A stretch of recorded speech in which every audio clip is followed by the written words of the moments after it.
Well, hello everybody. How you guys doing? My name is Jason Brubaker, and I'm going to be live streaming a page today. And let's see, a little bit about me. I've worked in Hollywood for about 20 years. I've worked on a lot of movies, from Pitch Black to Blade, Van Helsing, Deuce Bigalow, and then I moved into doing animated movies, Kung Fu Panda 1, 2, 3. And now I have retired from Hollywood. No, I quit Hollywood in 2015, and moved away from it. I was done with it after a 20-year run. I don't feel like I can go back. And I've been working on my own books pretty much ever since. So anyway, this live stream will be definitely, hopefully I can answer some questions. If you guys want to ask questions, type question in bold or question in all caps, and then I will see it. Or you can do a super chat, actually. That's right. Because I really want to rake in the money. But anyway, so, and then I'll also probably not have these live streams be archived on YouTube. If you want to see the archives of these, they'll probably be only for my patrons from this point on. And I'll try to convert, have them edited down into a time-lapse version where some of the questions are answered in those for YouTube, just like my most recent YouTube video. So anyway, let's get started, shall we? Yes. Hey guys, I see you there. What do I want to start with? I'll start with a wall. So this is a interior shot of the castle. It's going to be mostly like lasso tool, but maybe I should draw some stuff in. You know what? I'm going to draw a little bit of stuff in before I go straight to lasso tool.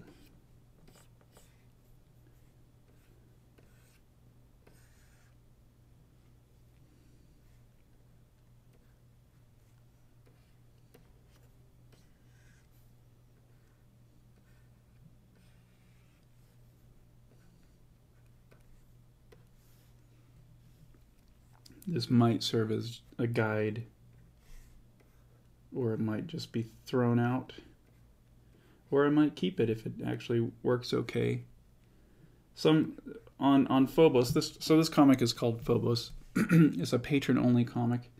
You can get it by becoming a patron, and I haven't started posting any of it yet, but I'm going to post the first chunk of it before the end of this month. But in this comic, I'm trying to keep everything a little looser than I've done in the past.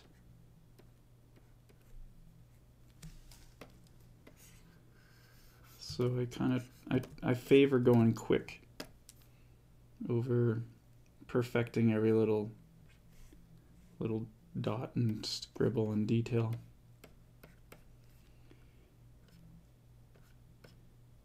And there's multiple reasons for going quick too. It's partially because I get bored.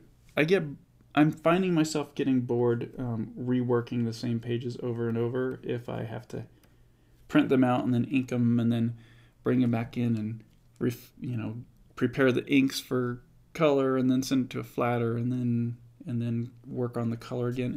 There's so many stages that I'm really trying to figure out if there's a different way that I can approach it where I'm not having to do as many stages. And you know, when I worked at DreamWorks too, I've said this in past streams, but the artists there would just do stuff really fast. And I saw that there was like just brilliant artwork done in such a condensed amount of time. I don't know what this stuff is here.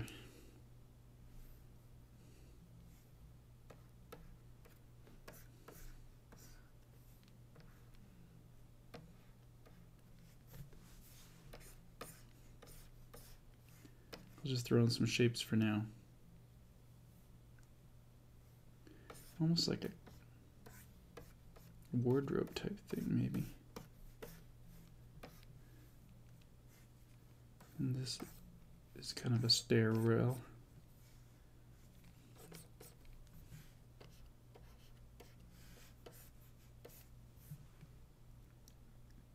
Maybe that works. Anyway, so, you know, and seeing how fast some of these artists were at DreamWorks, it really convinced me that I don't need to spend too much time on stuff. It can look beautiful still, even though it's quick. So I'm trying to do that.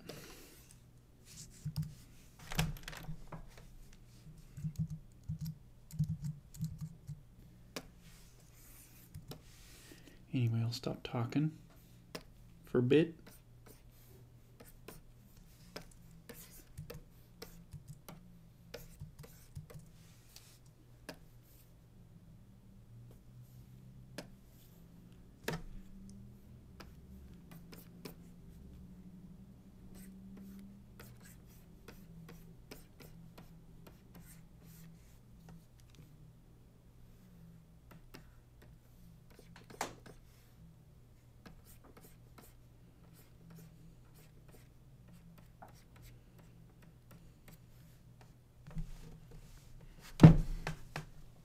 Sorry, I'm looking at reference. I have reference on my other screen because there's another.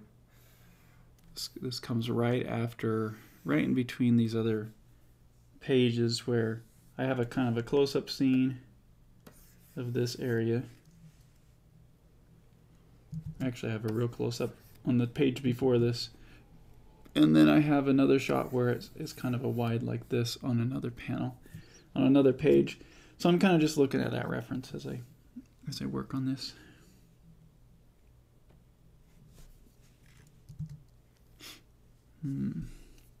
So all this other stuff is going to be made up.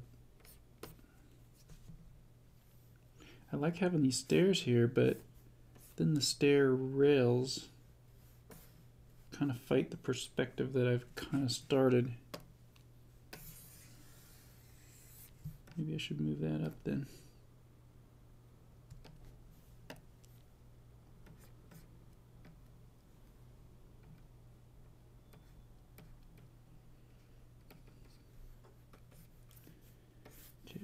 We want everyone to look at this point, so I'll just have perspective coming from there. It's kind of a cheat, or not cheat, but it's just an easy way to kind of control it. Can't do that with every scene, but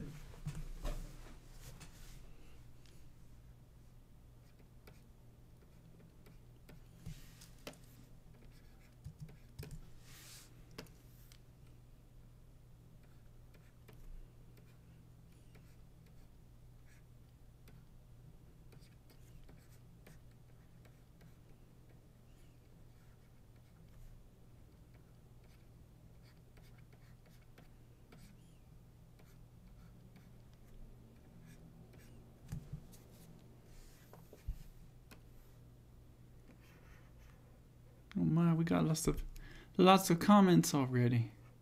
Well, welcome you guys if you're just joining. Let me address some questions real quick.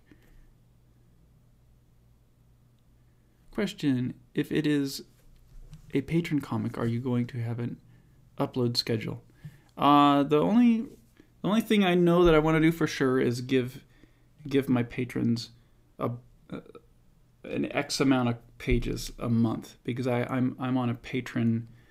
I have my patron set to monthly instead of by upload, and so I did it by upload on Sithra, but it just got to be, it just felt like I was charging people too much, like if I was posting every week. So I switched it to monthly a while back, and I don't know if I'm going to be posting like chunks of pages every week or randomly, but I would like to do at least, you know, a standard comic book size amount of pages per month. So that'd be what, 22 plus, and I know for sure I'll have more than that for the first 3 months, just because I have a lot of them done already. but I'm shooting for every month having a big block somehow, but no real schedule. Sorry. Another question by Richard. What do you? Do you have a template in Clip Paint for comic books where you can have your logo on the top left, as the professionals do? No, I don't have a template. I kind of made something once, but usually when I'm starting a new book, I just kind of figure out the dimensions and then make something, and then I just keep duplicating those pages, but I don't really have a template that I follow. KR says, when's the video showing us how to use Inkblot Ace coming out? I'm impatient. Yes, I'm sorry. I'm taking a while. I was working on it last night. I was hoping to get it out this week, but I was working on it last night. And when I say working on it, I was installing it on a WordPress site, and I'm recording it. And then I'm trying to walk people through how to install it correctly and how to use it. But there was one bug I ran into last night that kind of threw the brakes on it. And so I need to do a little bit of testing. Ayal is on holiday right now. So he texted me some ideas to see if we could figure out why it was doing what it was doing. It's basically repeating posts. And so, the last time I installed it, it didn't do that. So I think we have it figured out why. And so it just means a little bit more testing. And then once I get it all, like I'm recording my screen as I'm doing it. And once I have the whole site up and running and I've recorded all that process, I'll be able to edit that into a nice video for you guys. So that's the problem. I just don't want to launch it with a video that has kind of half of the answers, because there's a lot of things you got to kind of know about it to get it up and running. So hopefully that makes sense.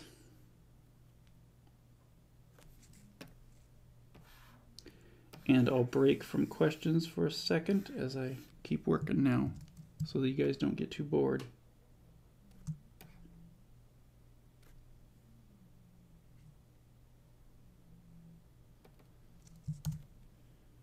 It's kind of nice to take a break from drawing for a second, because then I look back at it and I go, oh, that's wrong.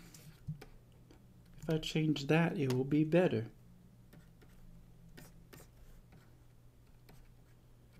Let's see.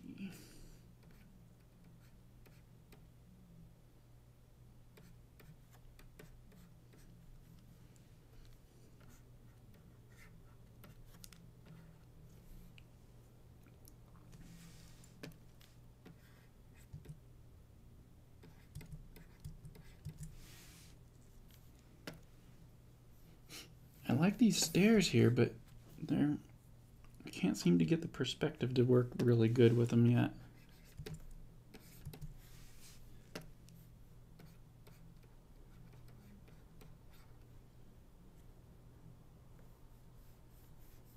Maybe the perspective shouldn't go to that spot.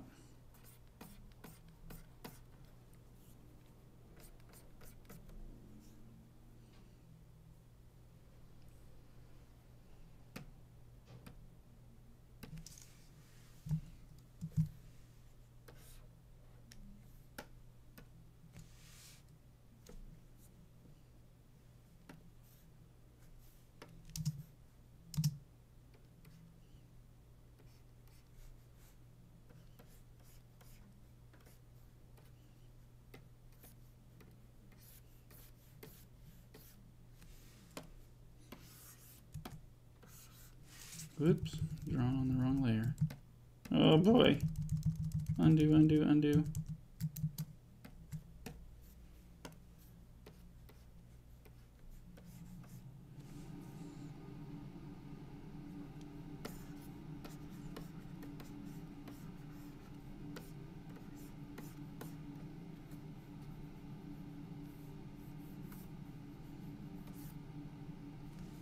I think I'm going to change this perspective just a little bit.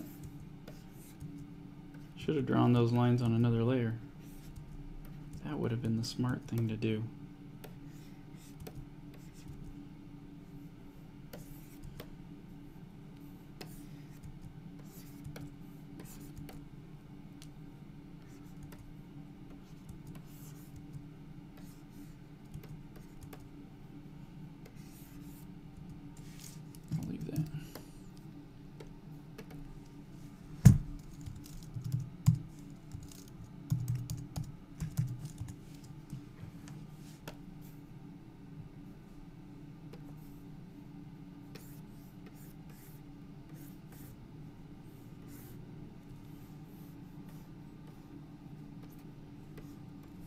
kind of the same, but just slightly over.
All right, I'm gonna still play with this perspective a little bit.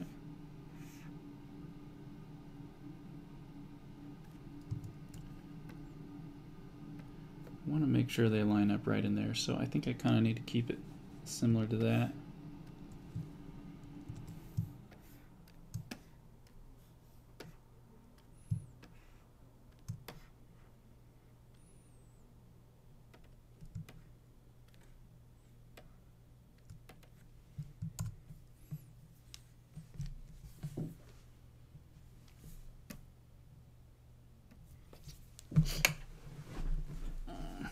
I really loved this thumbnail having the stairs in the foreground here.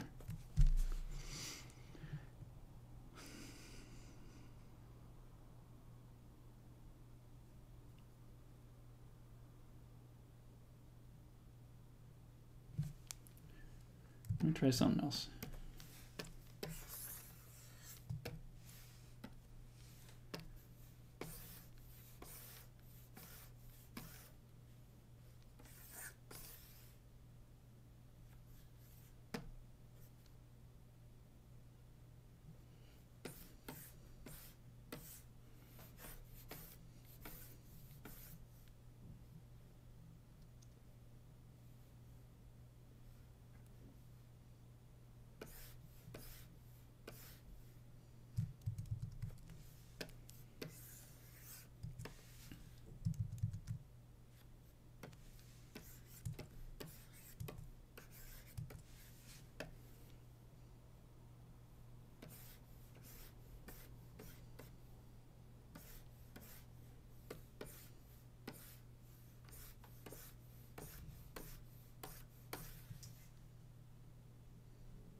Going on my thing. It's thinking. Okay.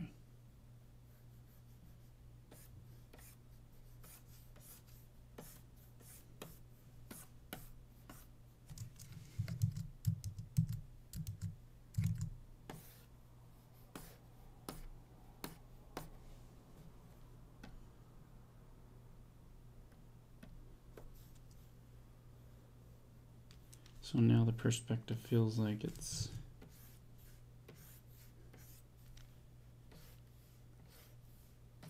something more like that.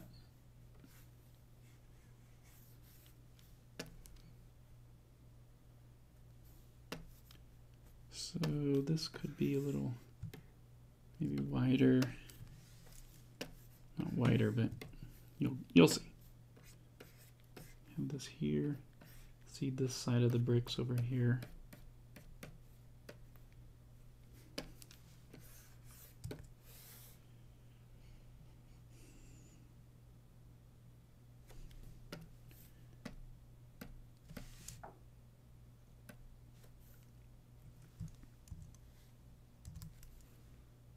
I could still have the characters in here. Why is it doing the wrong tool?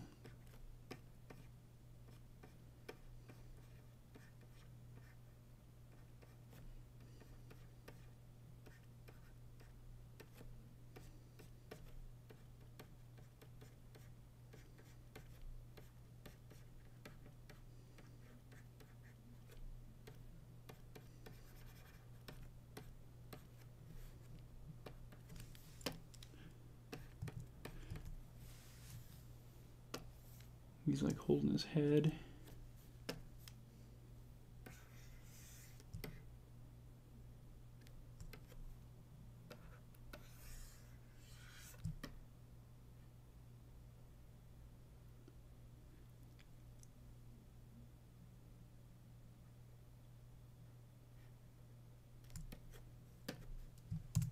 Okay, I'm gonna start making some different layers now.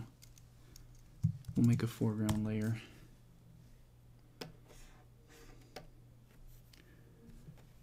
Just to block it out.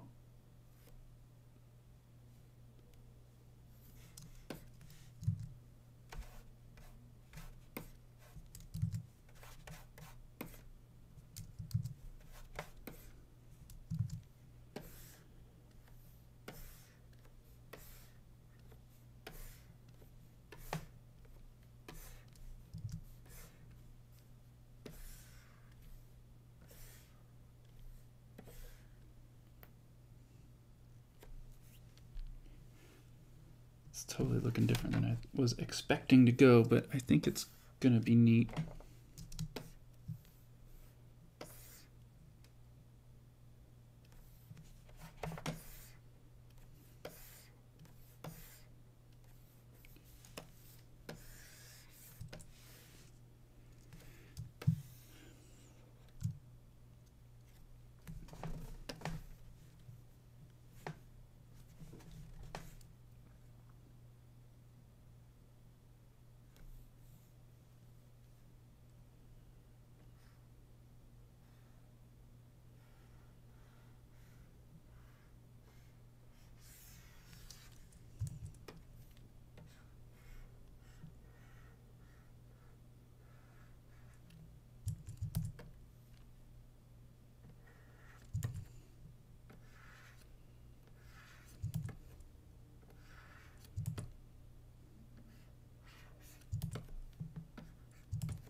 That's just to kind of get that shape blocked in there. To see if it works, I guess.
hear someone coming.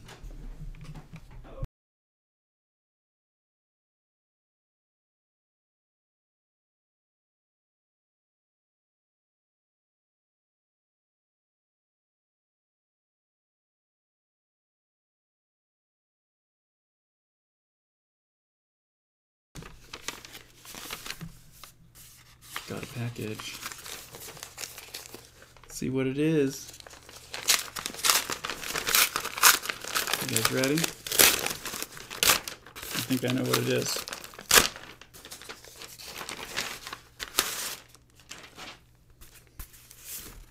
It's my proofs for the slip cases.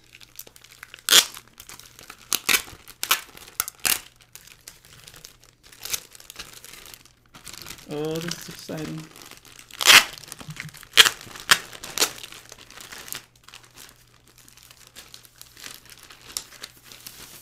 Sorry, drawing has been put on temporary hold for a second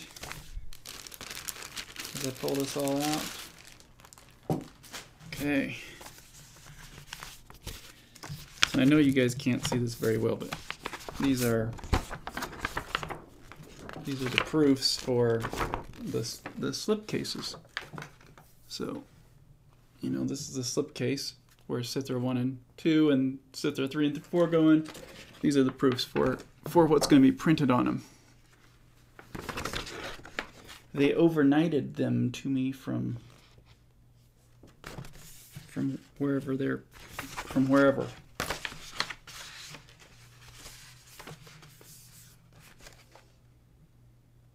I think they look good.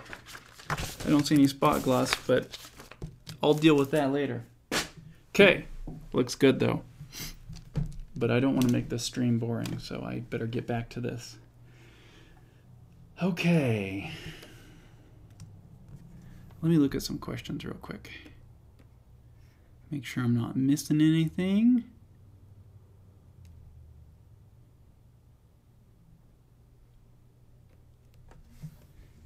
Not missing anything yet. That's good. Okay.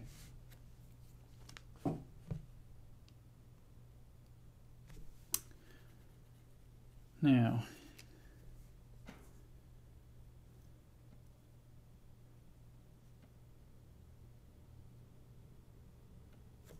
I could have those stairs go up, or I could have them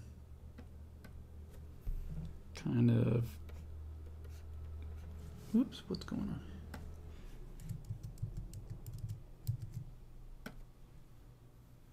Have them kind of come up and be another railing across the top.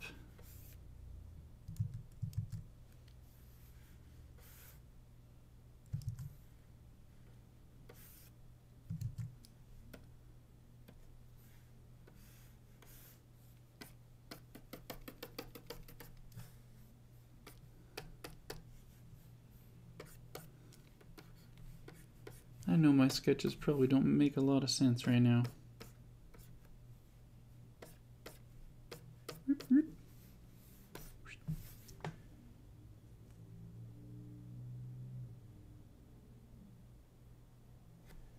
I don't know what this stuff would be in the middle. Maybe that doesn't need to be there.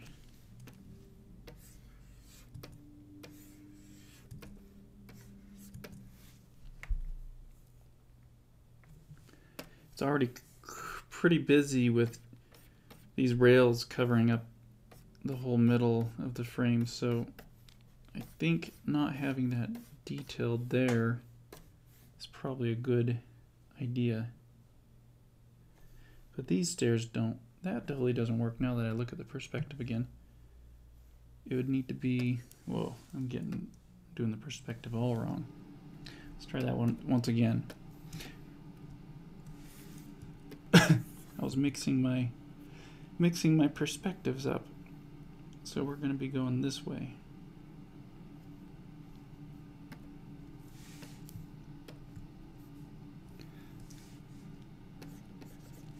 What's going on?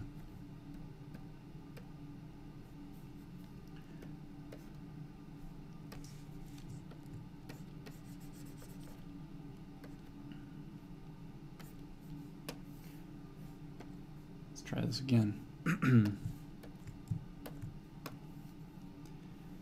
I guess I should nail down my vanishing point for sure. That's probably a good idea.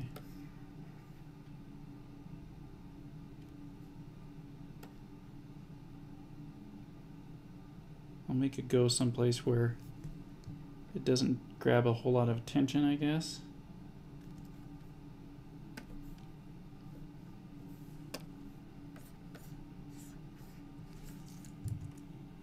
Oh, not that.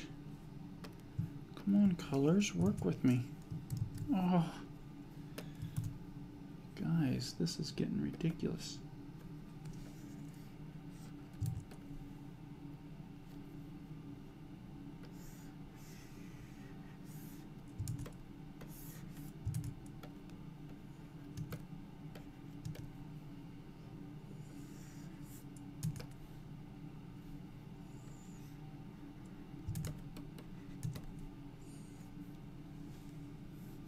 I mean, this is just kind of like too tall to actually do anything.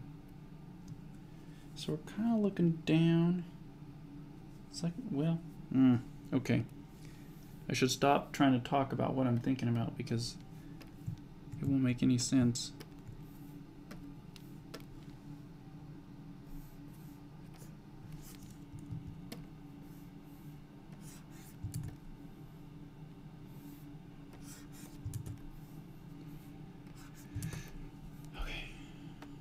Does that work?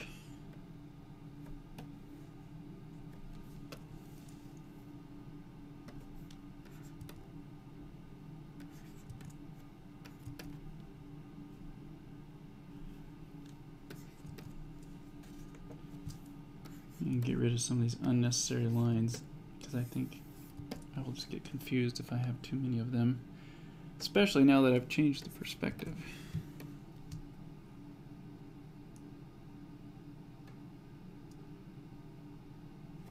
I'm gonna have to make sure their perspective on these characters is better too. Like the ground plane will need to be slightly different, maybe.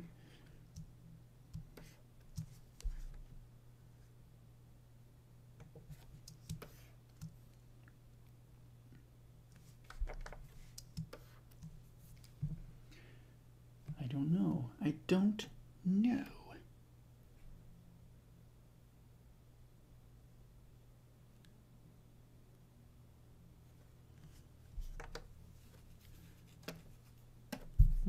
Black.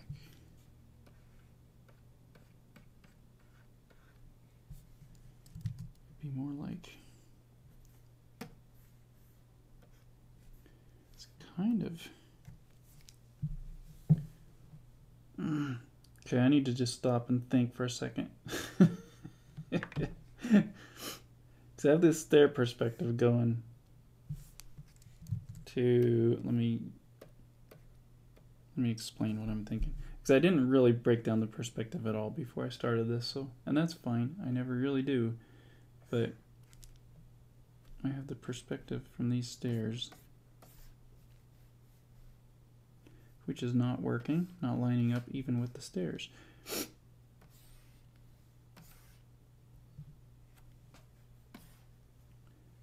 my ground plane's there, so, but I'm kind of high up. I mean, I'm not on the ground floor, so I guess I could still be at eye level, or I could still be at, I guess it wouldn't be eye level, it would be like knee level. Because if it goes right here, and then let's say the girl's standing here, it's like knee level. So really I should be cutting off these stairs about here.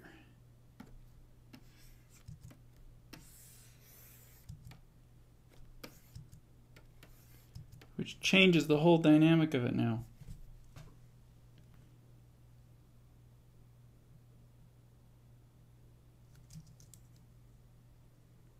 It's kind of nice though.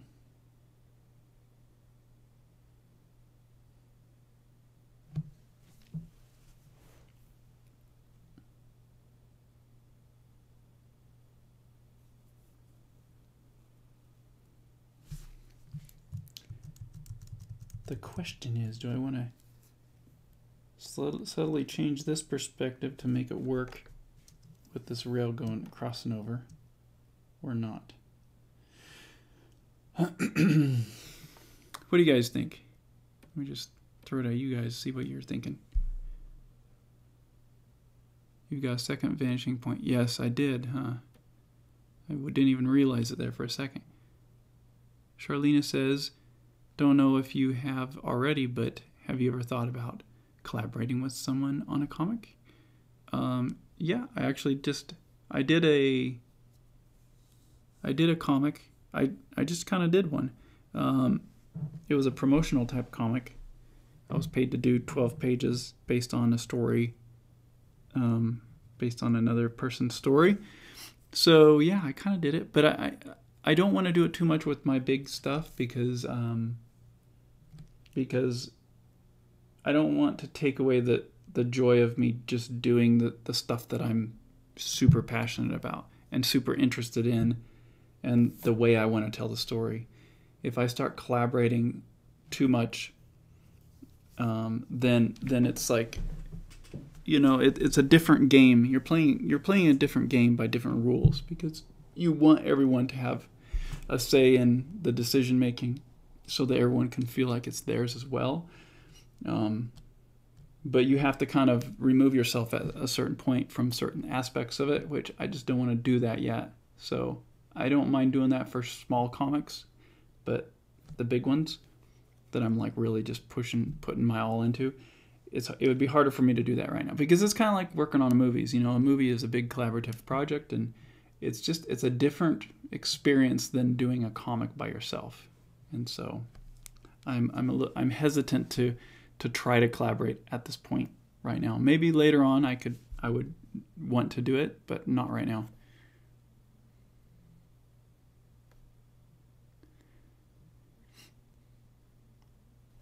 I see another question here. Are you hopeful for the future of comics with all the money being raised on Indiegogo recently? That's a good question, and I actually want to address that in a video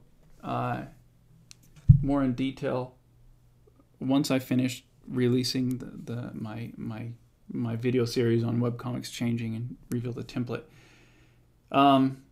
because it's getting a lot of people really excited, and you know, I am hesitant to see it continuing. To me, the proof is in if it can continue, and I'm not convinced that people will continue to pay $25 for a comic book, even if it's signed,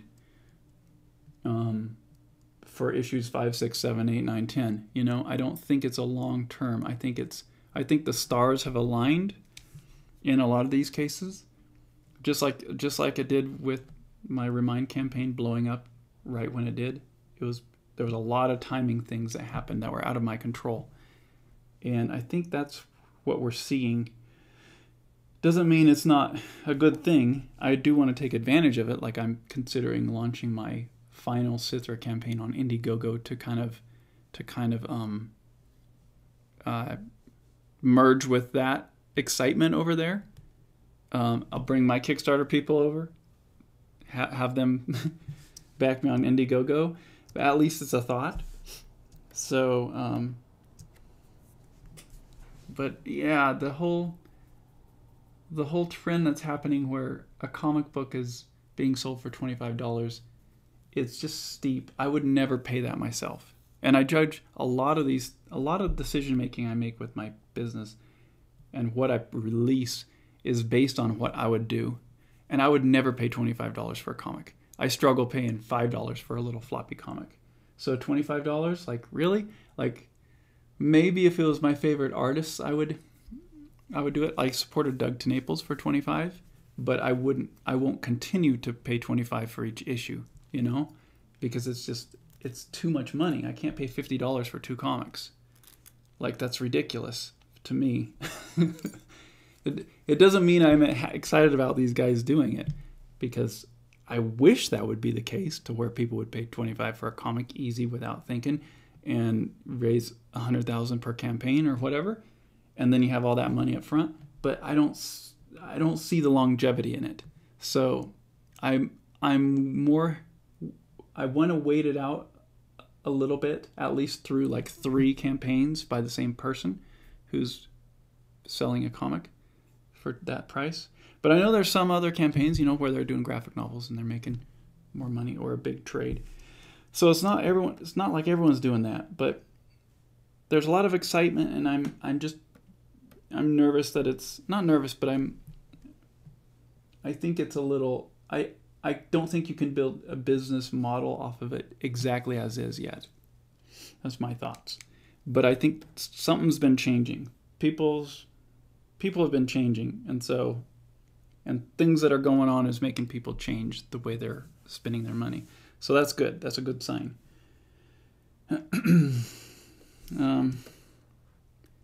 So that's all I think about that. We'll try to make a video addressing it in the coming weeks. Hopefully. Now, back to this perspective. Okay.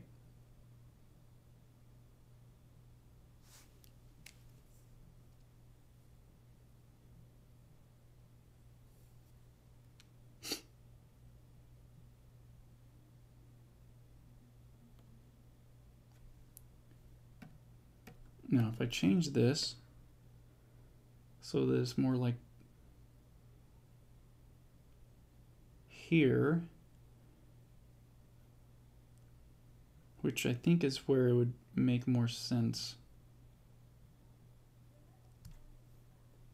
Let's move the perspective lines of these stairs again. So bitter. Life is hard.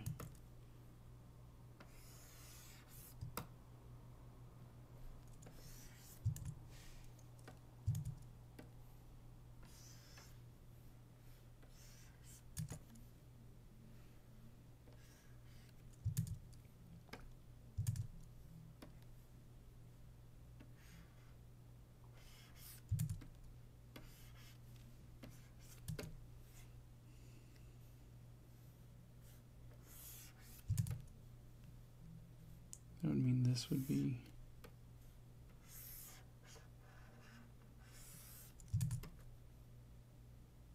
oops, now we're doing it on the wrong layer again.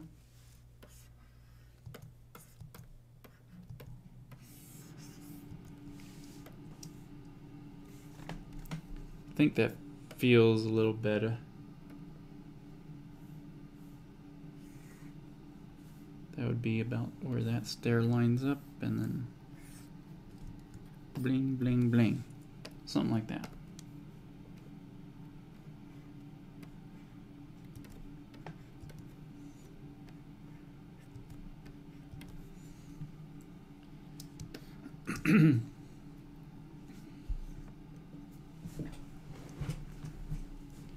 So that means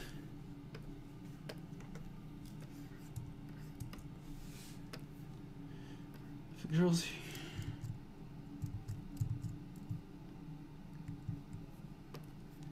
girl's here, it's kind of at eye level, which wouldn't make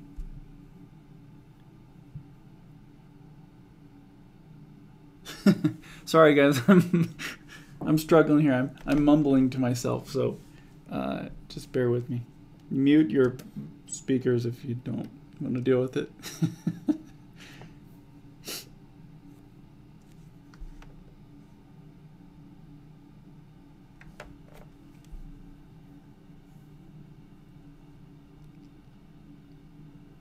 I'm trying to decide if I like the stairs going in front based on what happens in the scene. It was kind of a slow pull out, but now it's not just a pull out, it's almost like it's just a wider shot, because it can't match necessarily the scene before it. But does it still have the same feel and the same storytelling is what I'm thinking about. So it's all stuff that, you know, it's kind of hard for you guys to see what I'm going through in my mind.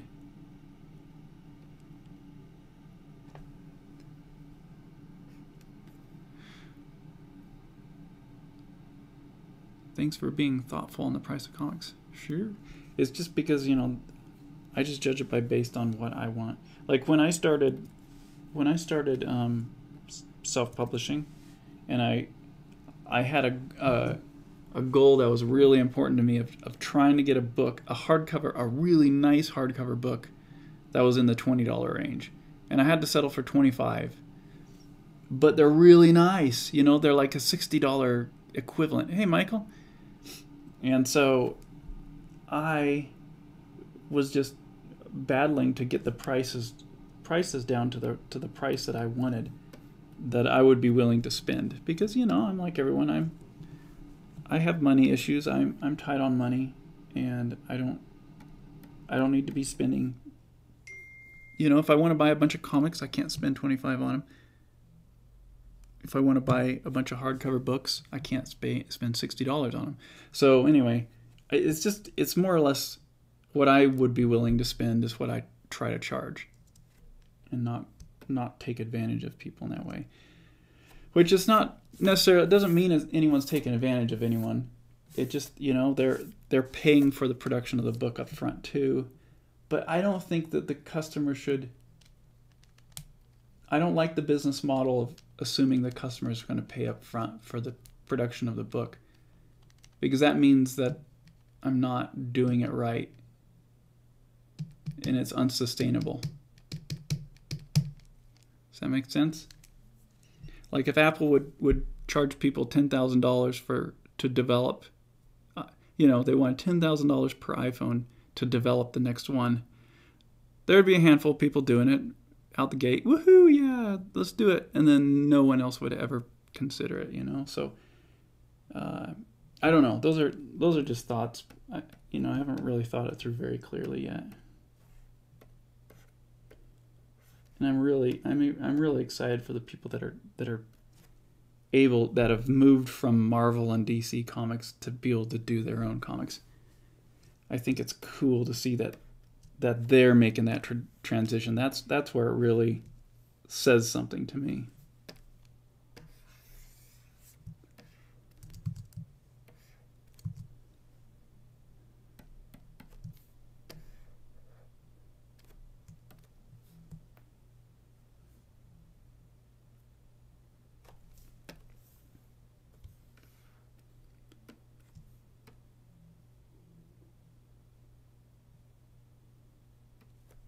Okay, I think this perspective is working for me now.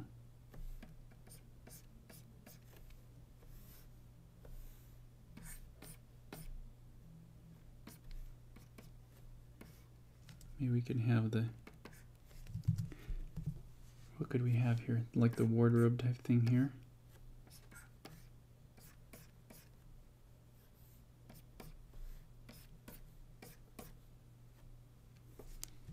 That looks kind of ugly.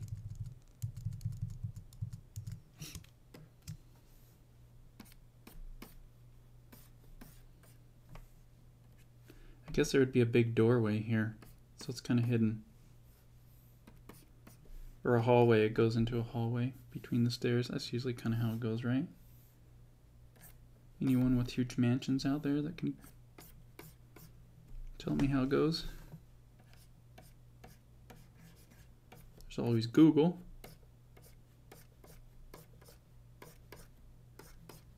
I could Google a mansion and then I'll draw a mansion the same way everyone else is drawing it currently.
See if I can do these stairs by eyeballing them.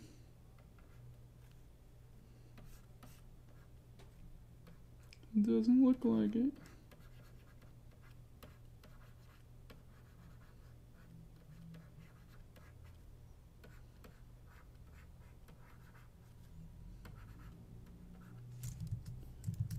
Wow. You guys are getting ripped off on this stream.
I think my son is here.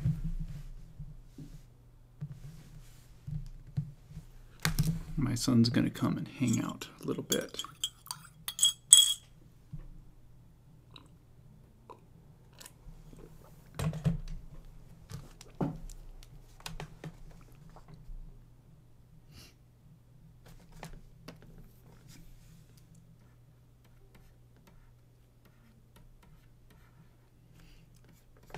So I'm going to just keep messing with this stuff until I feel confident enough to kind of take it to a more finished stage. That's really what it's all about, is just if I can get it to where I'm confident enough to do the finished result without having to do any more sketching, then that's when I'll switch over and just start doing finished lines, I think.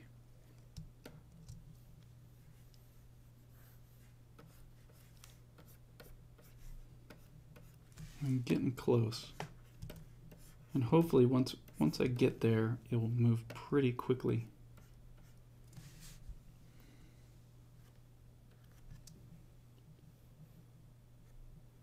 I think I almost want to put this thing right here, as if this is the end of the stairrail.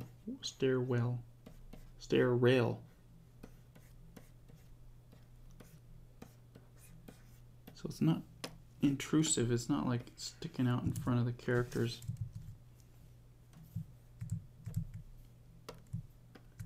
Come on.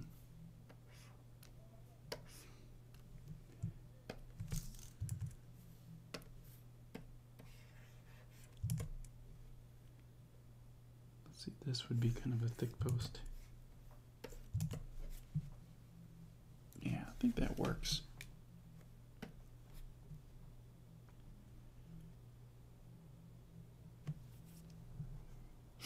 I like it. I like where it's going anyway.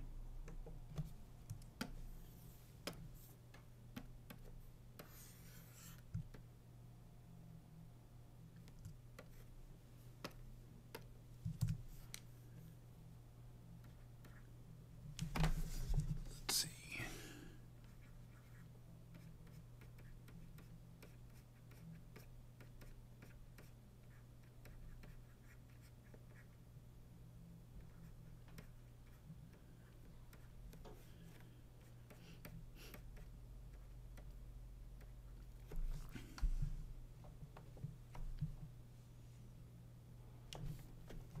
Now for this upstairs area. I don't need to figure it out too much because I'm going to cover it with a lot of lighting and stuff.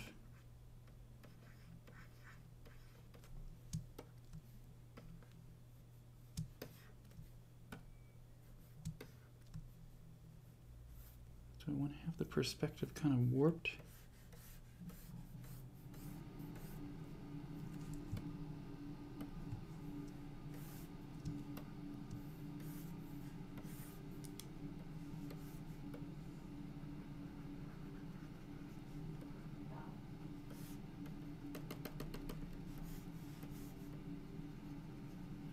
Get some detail in there, whatever that's going to be.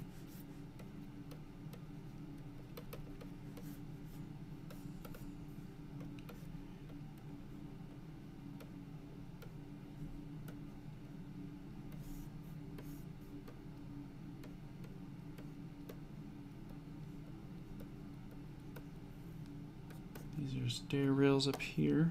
Not stair rails, but like walkways.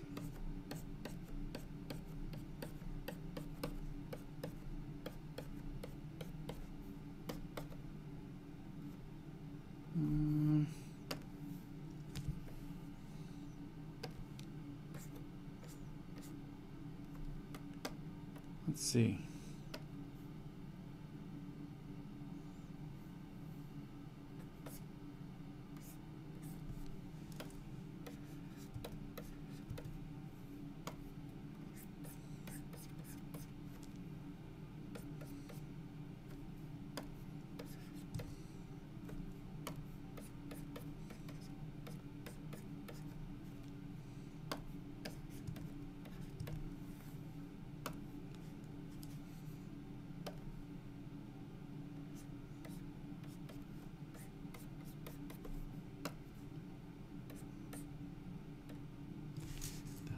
Different rail though. I need to not get it confused.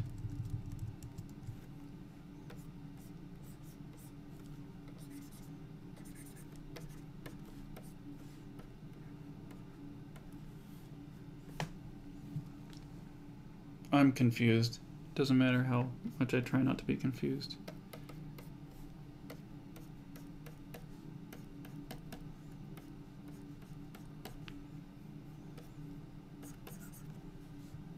I guess that works.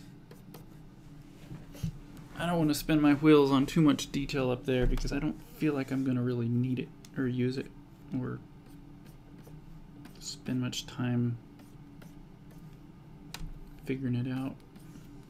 And I don't want people to get hung up there either with detail. I'd rather have them move to the places where I want them to see.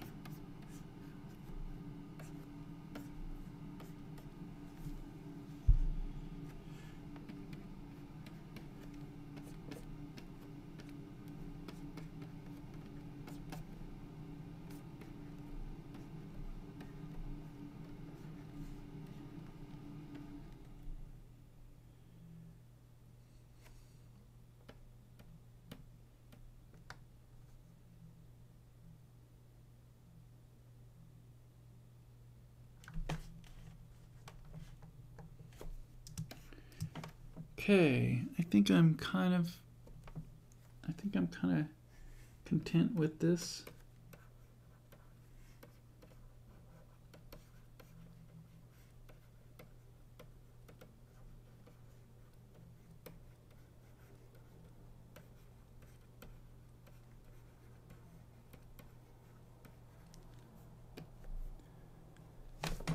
Oh, I could put a little creepy torch thing, huh?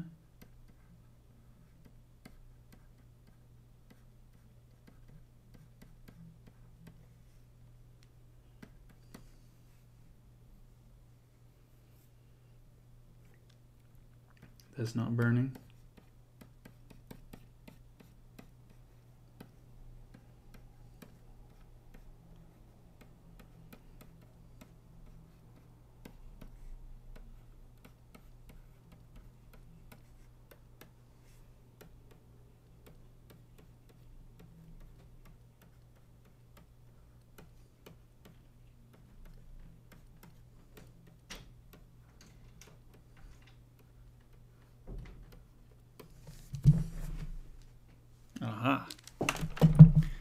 I'm going to put you guys on mute because I think my son's here and I'm going to set him up.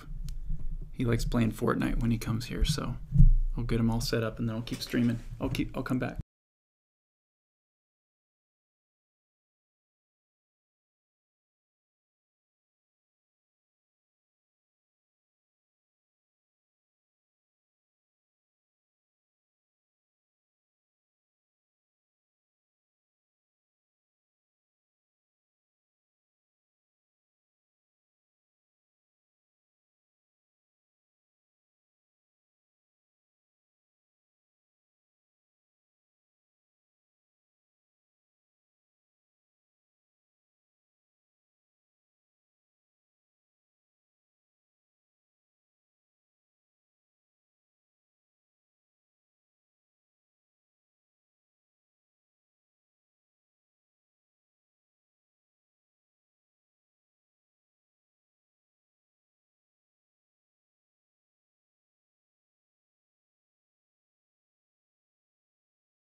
Hi to everyone. Hi. Sorry.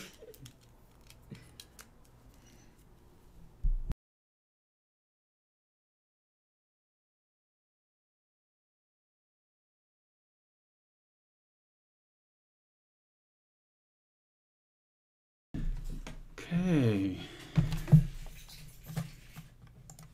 Let's look at the comments real quick.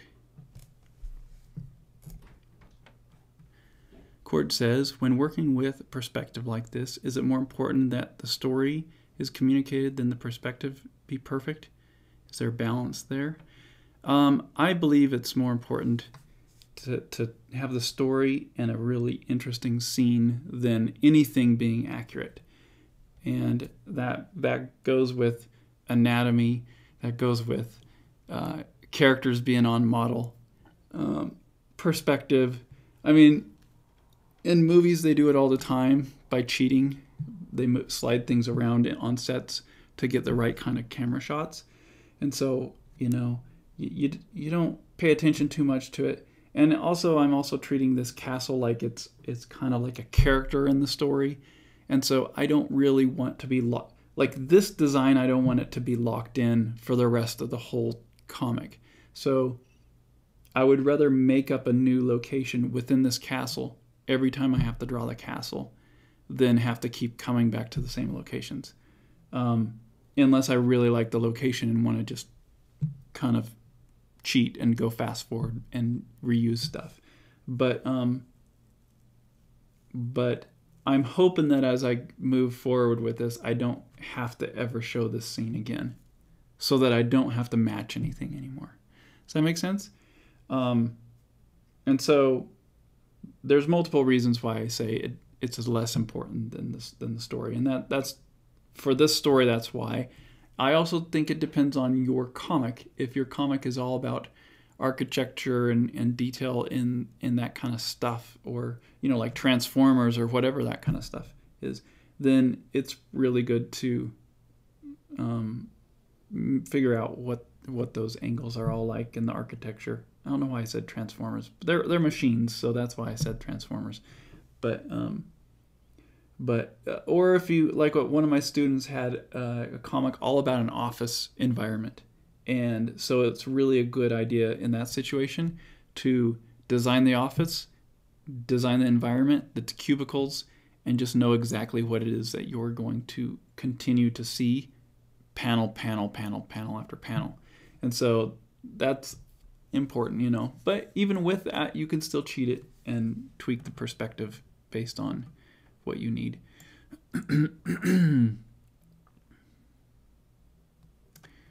Question: did you abandon Clip Studio? No, I'm not using it for this book, because I already developed all the techniques and brushes and styles and pages and all kinds of stuff. I already did it in Photoshop, so I'm just continuing with what I built years ago, like 4 or 5 years ago. Question: have you worked through Amazon's book publishing? I have. I've used CreateSpace. I've published a couple books through CreateSpace. I really like it. I don't know if it's the answer for comics, color comics specifically, but I am going to attempt to at least do a test print run of this book through their Create Space as an individual issue. I'm going to test them in Kablam because I really want to have the issues be a print on demand, and then I will determine which one looks best in print, because the grain is really going to determine a lot of things, how the film grain turns out. And then once I go to print for the hardcover book version of this, I will do an offset printing, and it'll be a nice offset hardcover book.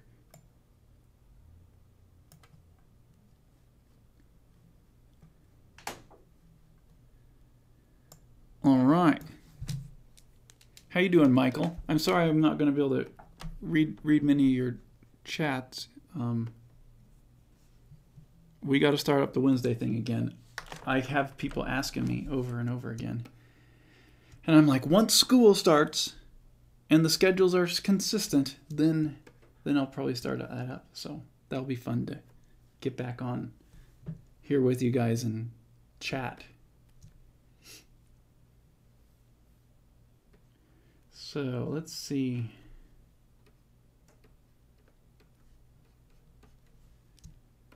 I need to make this floor.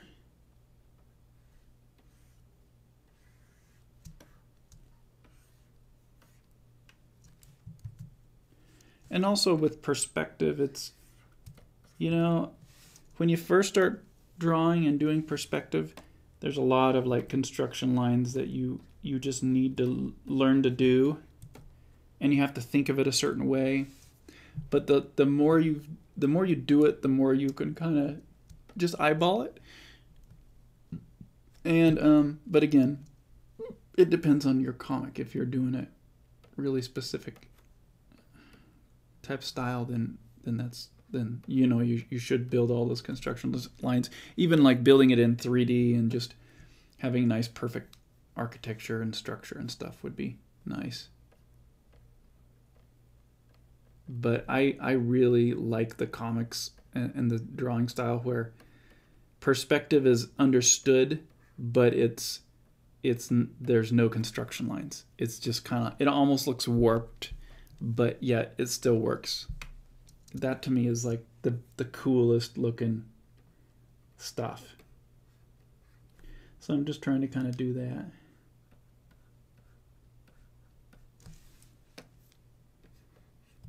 And that's just all a matter of opinion, you know?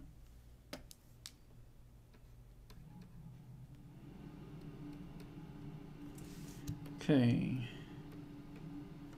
So he's sitting on a table.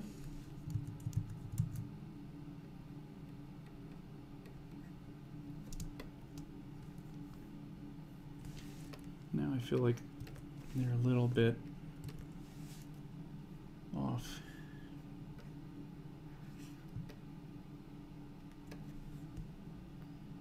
That works.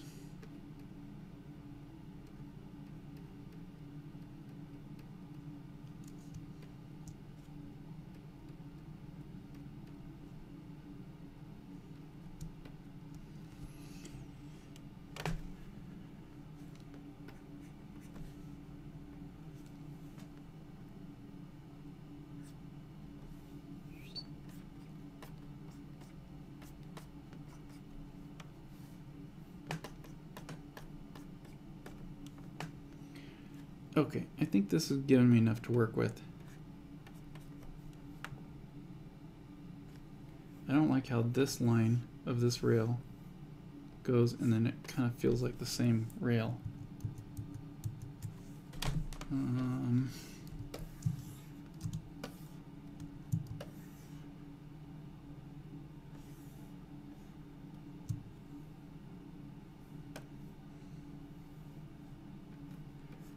I just need to thicken it so that it feels different.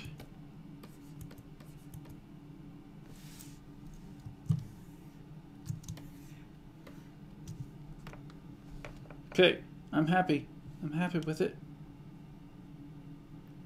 And then I'll have a lot of like light beams coming through here. At least that's the plan. Maybe I'll throw in one real quick, just to kind of get an idea of what it'll look like.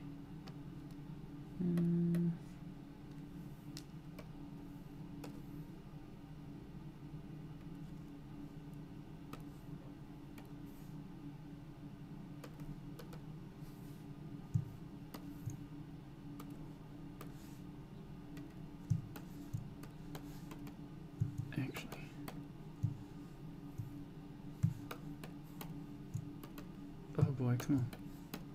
Oh boy, what's going on? I'll do this.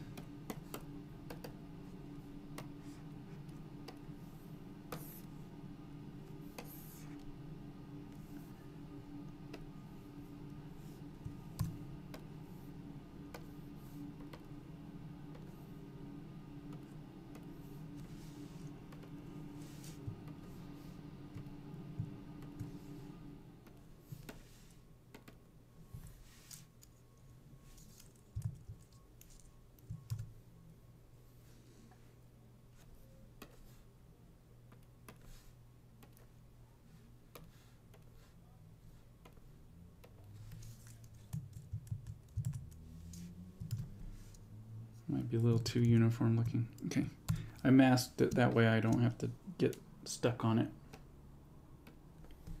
It doesn't have to be there for sure.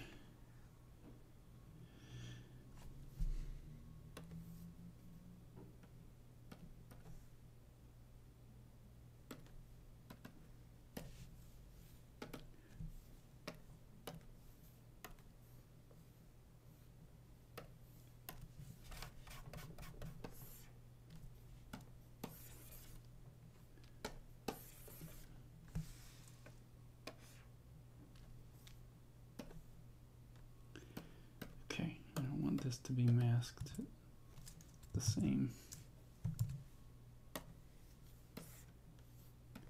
Why isn't that working? Okay. Now, let me save. Saved.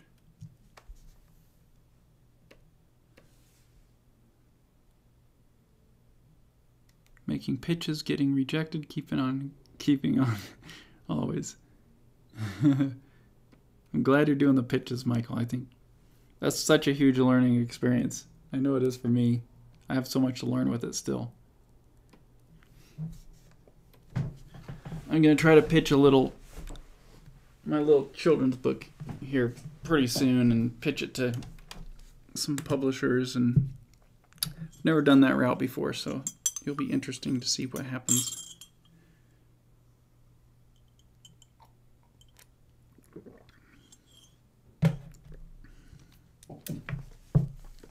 Okay, now let's start adding some nice values.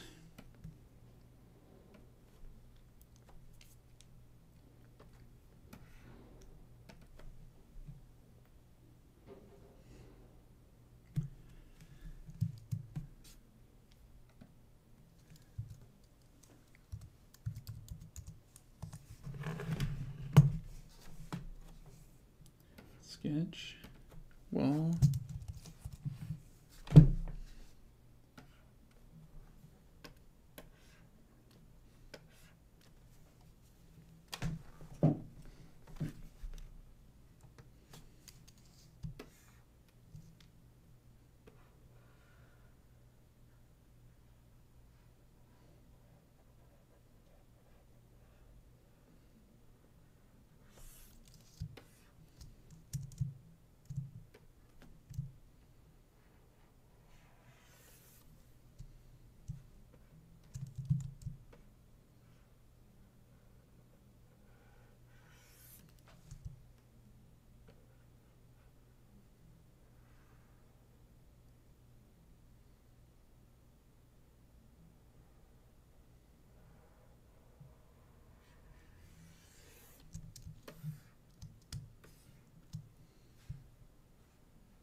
Trying to think of what I want to have on what layer.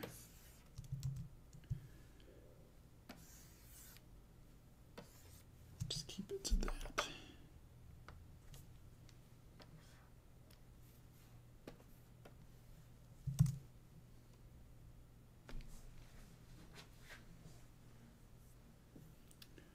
Now I'll do stair rails.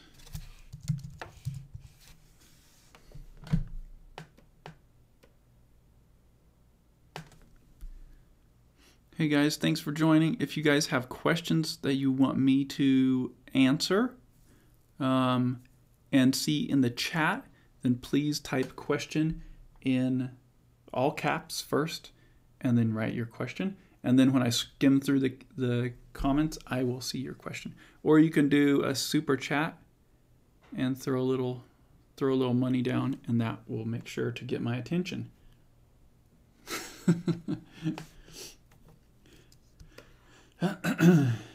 Because I've only gotten one super chat in my whole life. I feel kind of rejected.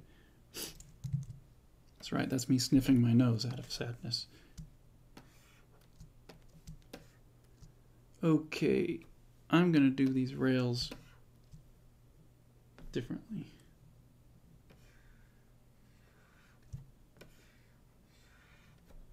I like using the lasso selection because it's a little bit more,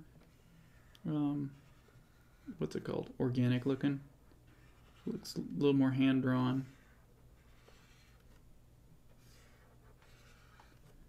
Takes just a second longer, but I think it has a good result.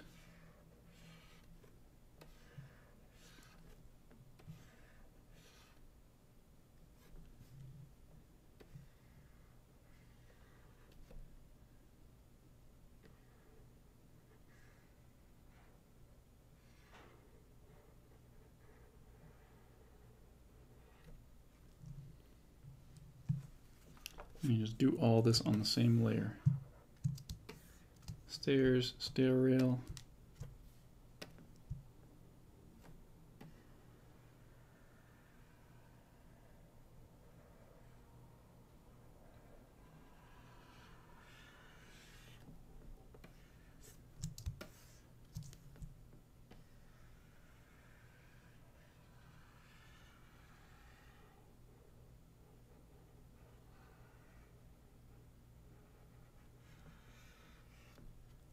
Ooh, my hand's getting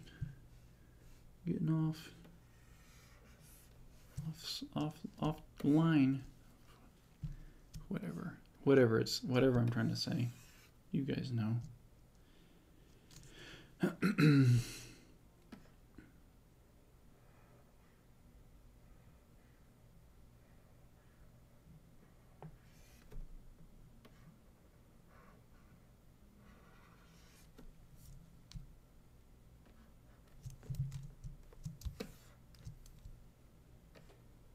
No.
Okay.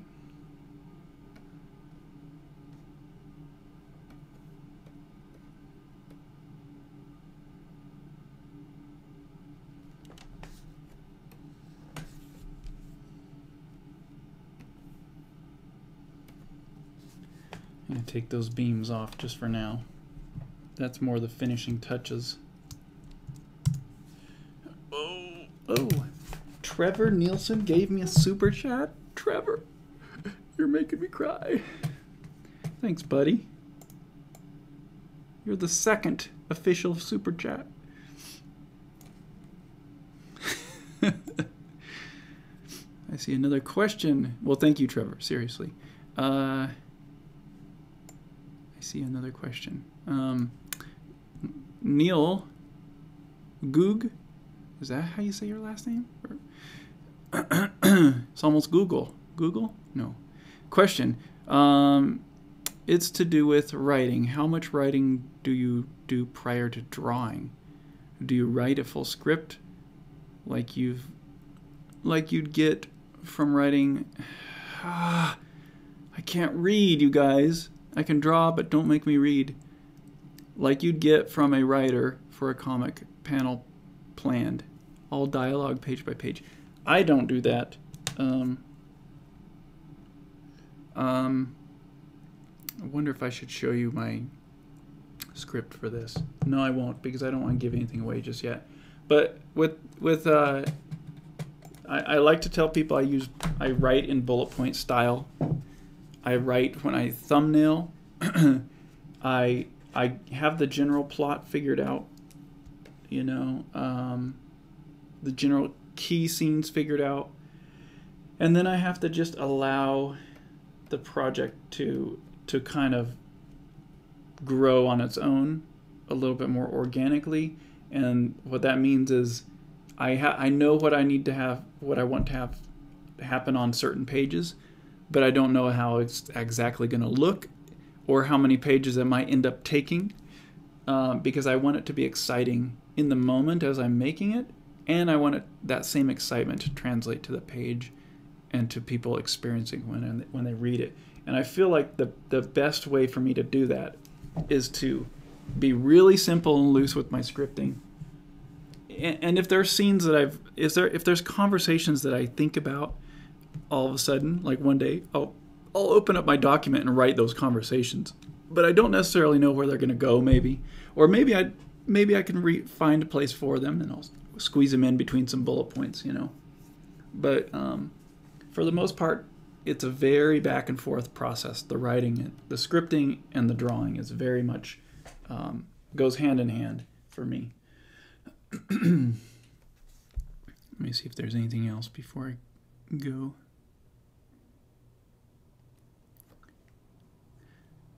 Do you keep it quite loose? Do you worry about dialogue after you've drawn, or do you plan the dialogue first? I usually plan the dialogue last, unless I think of something way in advance, and I'm like, oh, that'd be a fun thing for them to talk about, you know.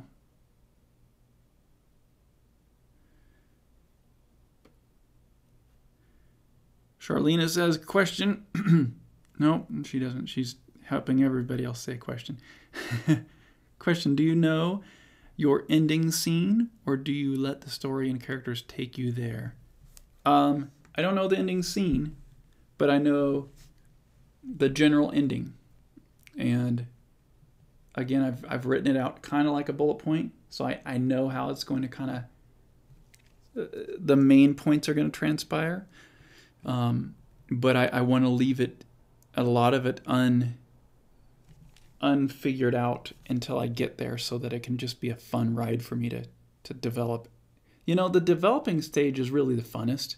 Like, coming up with the ideas is really fun, and brainstorming how, you know, these interactions and what's going to happen, and oh, there's going to be this creature or whatever, or this environment they got to get through or whatever. And so if you think of all that stuff and brainstorm it all up front, and then you have to work on it for 2 years, you're just being mean to yourself. And it's just, it makes it like you're working for yourself then suddenly. You just got to come in and do all this hard work, and you're not allowed to think anymore. And that sucks the joy out of it. So I really like letting it be loose and and build. And, you know, I get ideas as I'm making the scenes that just plus the scenes like crazy. And every scene you have to figure out you have to solve new problems. And it's just like, it's just fun to do that stuff. And you finish a scene and you're like, yes, I figured that out, you know. But in the writing stage, it's just part of it because you're not thinking visually yet. But comics are all visual, so I don't see how the writing stage can visualize everything. You know, you don't want to sit here and write a whole visual. Like me writing this scene, if I wanted to break it all down visually, would be very it would be more work than I wanted to do. Whereas I can just visualize it as I'm drawing it and let it kind of change as I need it to. You know, I thought there was another point that I wanted to get at, but I can't remember it now. So I will pretend I said everything I wanted to say. Got another question? Oh no, we don't. Okay. We will keep rocking.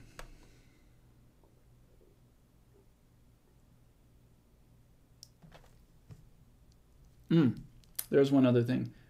In addition, there's two other things. I do have a new script that I've been writing, that I've been trying to write it out as a tight of a script as I possibly can. And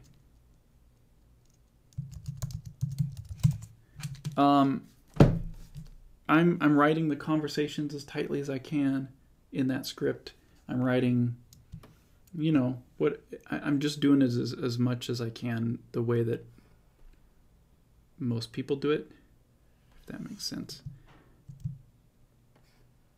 And I've been enjoying it. And the only reason I'm doing that, there's a couple reasons. One of the reasons is I don't have any visuals for it yet. It's one of the first stories where I really have not nailed what I want the characters to look like. And it's part of the reasons are because the characters are going to change a lot. And so I don't really want to lock it in. But I'm not content with anything I've sketched. Second reason for me writing this one is because I was planning on pitching it to Webtoons, and I really wanted to have the whole thing written before I started with Webtoons again, if I do with Webtoons, because I don't want the pressure of trying to finesse the writing and the art and the color and the inks and the pencils and everything all at the same time.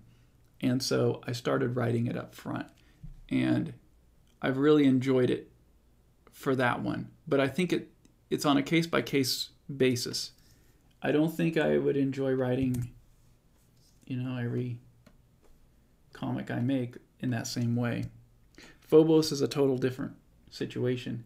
I really don't want to write it that way because the way I look at Phobos is this could be an ongoing one if I really want to keep it ongoing.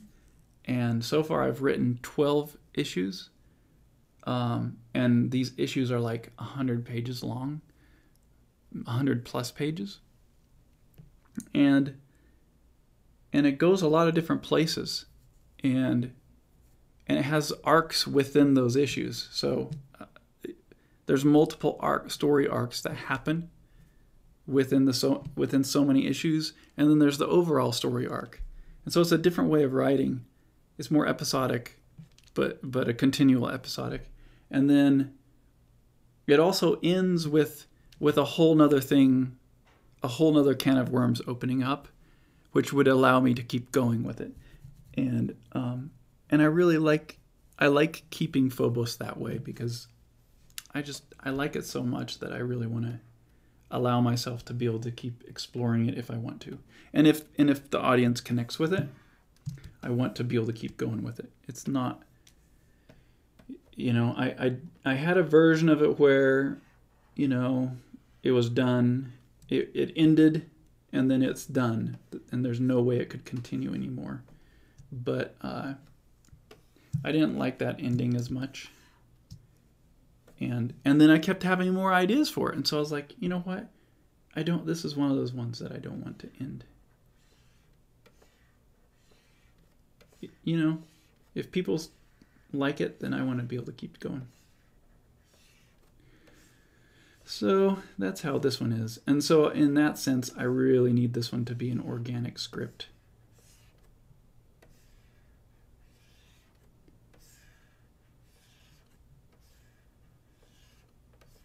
And I'm hoping that it's not, you know, it's not like going to be, I hope it doesn't, I don't think it's going to feel like I didn't plan it out, because I want a lot of things that happen in issue, you know, 900 pages in, I want them to be referred to up front, you know, like hints of them. And so I really want it to feel like it's a universe that I've thought a lot about. And because I have, you know, I've thought about it ever since I was in high school, really. So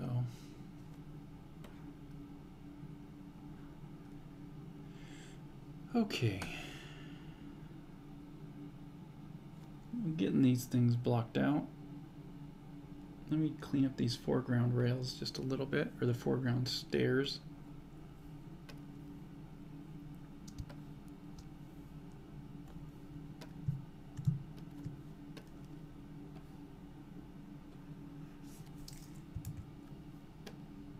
What's going on?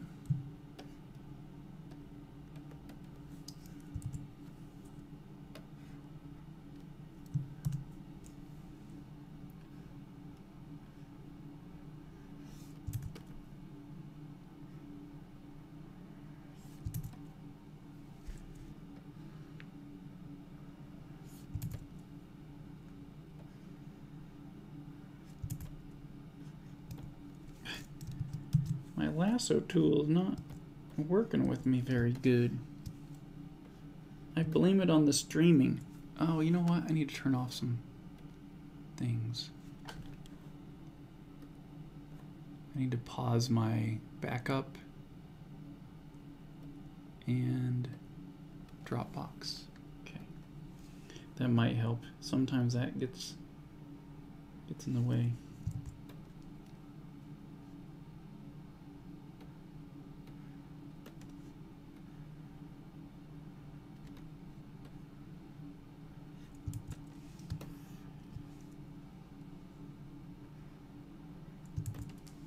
That doesn't work.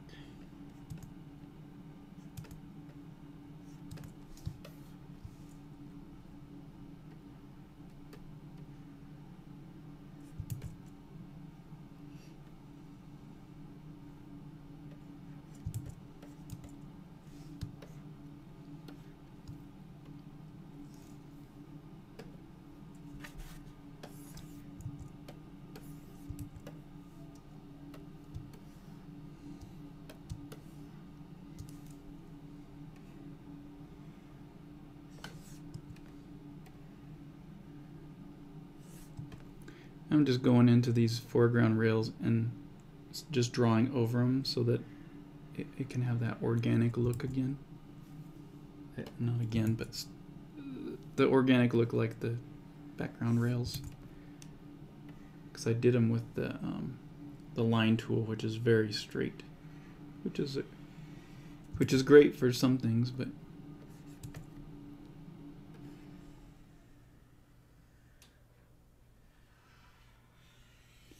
and it's just a stylistic choice, really, is all.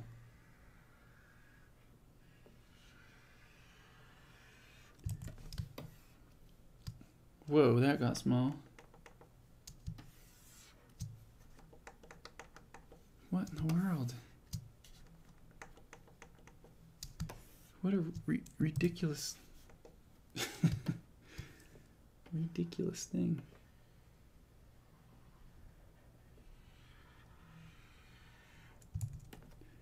Maybe I should just leave these straight, because my lines are pretty.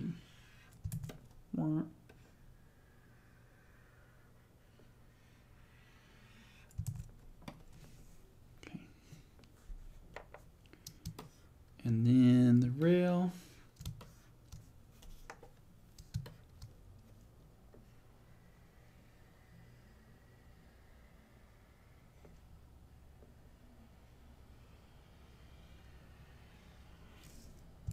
Again, it's not really important what I'm doing, but just kind of, I'm in the habit of doing it.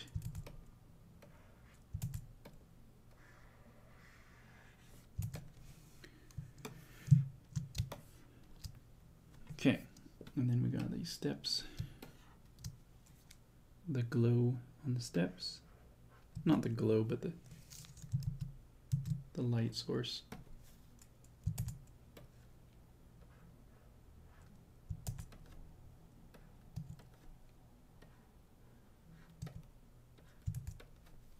Oops. White.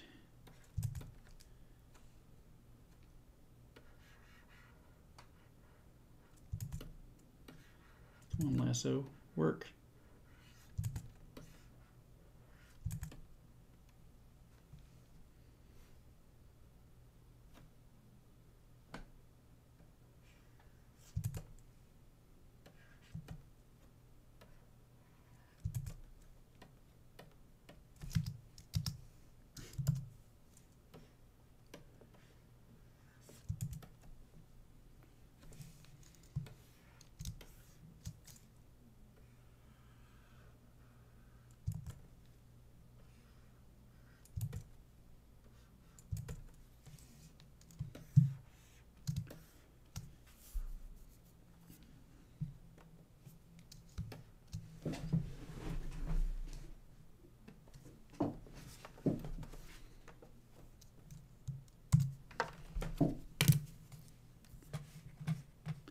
Getting there. Let's see what's going on in the chat room. The chat room.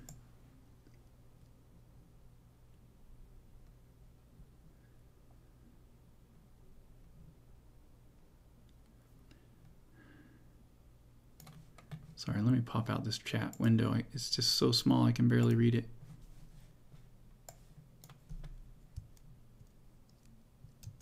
And I'll make it bigger.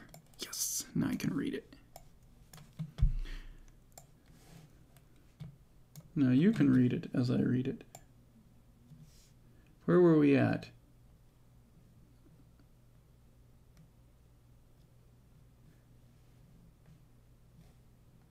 It was definitely after that.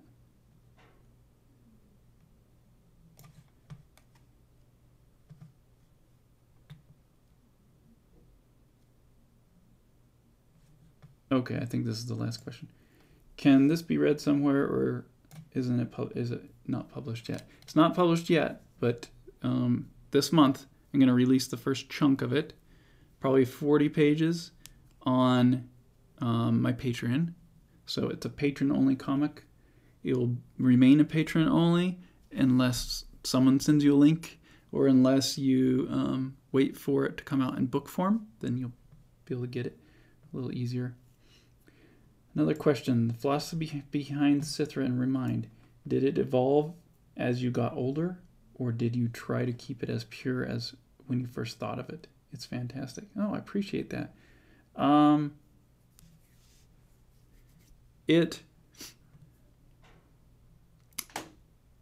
There were threads in there that remained the same with Remind, but I definitely...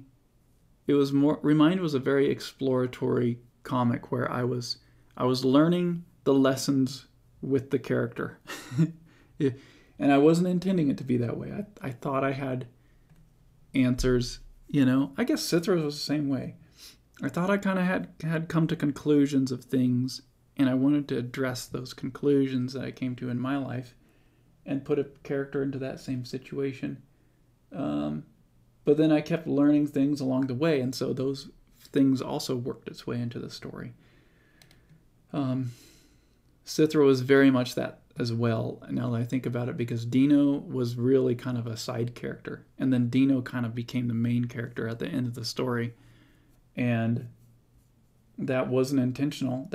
He was just going to be there, a supporting cast member for Vana, but Vana's story was old to me at the time that I was creating it, because I created it like 15 years ago, and it was all about her. And then when I started working on it now, Dino's character became more and more fascinating, and so that started driving it. And then a lot of the philosophy type ideas behind the library before time, and even the ending of it was very much like I was like wrestling with that as I was making it. So yeah, and Phobos is gonna be the same way. It's horror. It's classic horror characters, but it's in a comedy world, so it's going to be a little different. It's going to be quite a different mood, I think, than my other stuff, but it will deal with the same things. I mean, really, the thing I am most interested in dealing with is the idea in Phobos is, what if God was infused into these horror character worlds? How would he play a role in this, you know? And because I think for the most part, horror and the classic horror and all those characters is like escape from thinking about God. And I like to think about how that would actually be if there were vampires running around. So anyway, I don't know. Some people will hate it, but I'm really excited about it.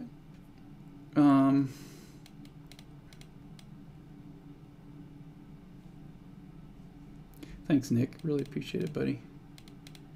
Comical Foods. Any tips on story world design?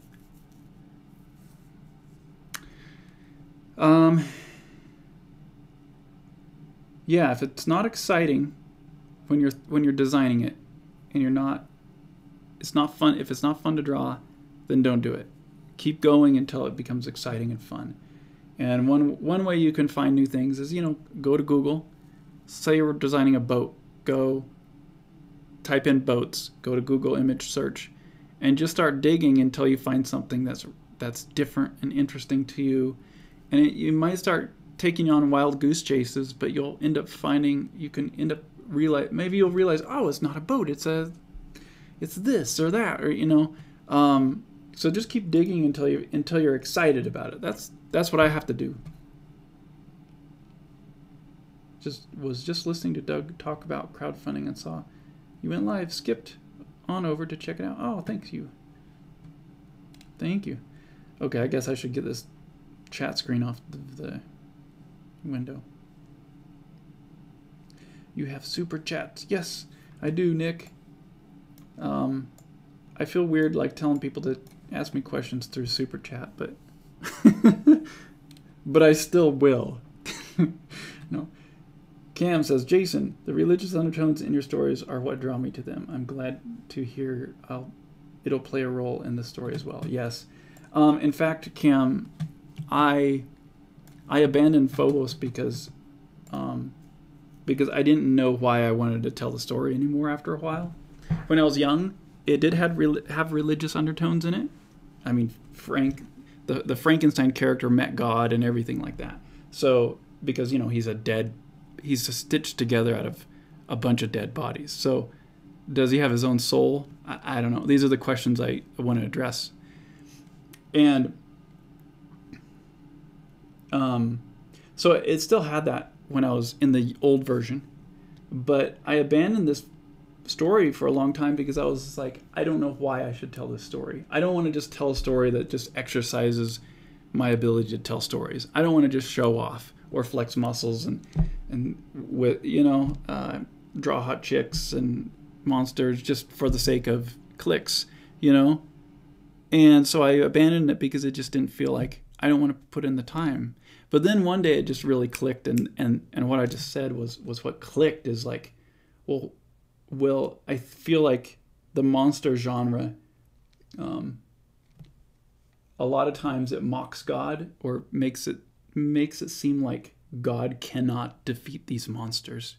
There's so many religious undertones in monster movies where it's like, sorry, your faith can't save you. Monsters are killing you now, Or they all go and hide in a church and then everyone dies because the monsters are too much more powerful than their faith and their religion, and God can't save them and Jesus doesn't exist, So anyway, that's the thing I wanted to play with. It's like, well, yeah, if I was doing this is what I would want to discuss. And so anyway, we'll see how it goes. I'm really excited about it though. I see another super chat. Charlena Hill, thank you so much. You didn't even write anything. You just did a super chat. Just because you're awesome. I really appreciate it. Thank you so much. Cool. Okay, I'm gonna keep going, guys. I'm gonna keep working on this so that everyone else doesn't get bored. Some people like to just talk, like myself.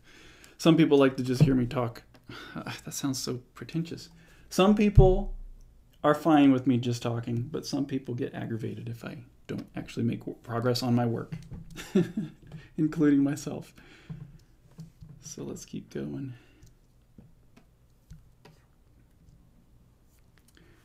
Okay, I'm going to start working on, let's see, I'll just finish off these rails. We'll do background rails.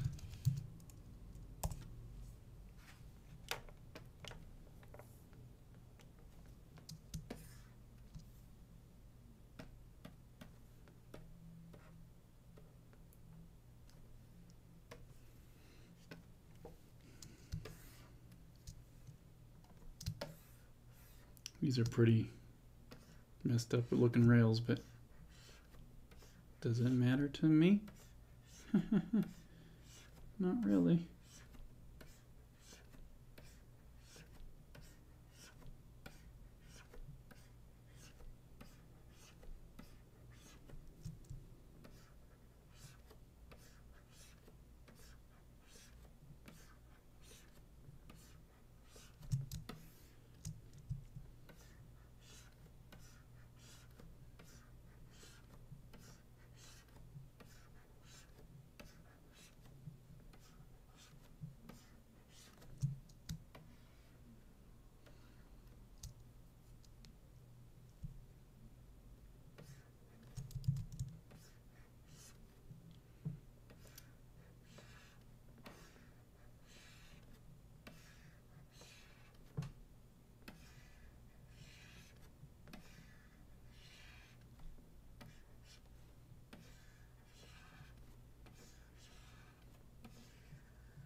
That's a different side than the other stairs, but I don't think it matters. Does it matter?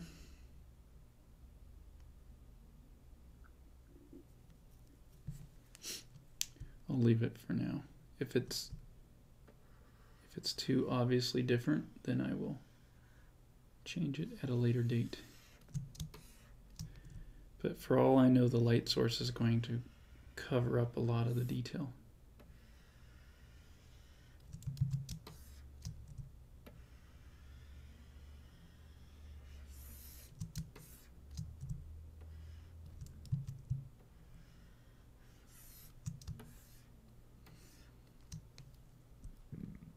Excuse me. Did you guys hear that? I just burped. It was impressive.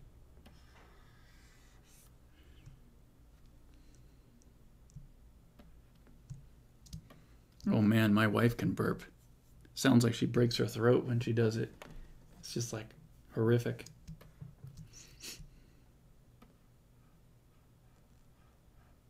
Sorry, Jelly. Didn't mean to tell on you there.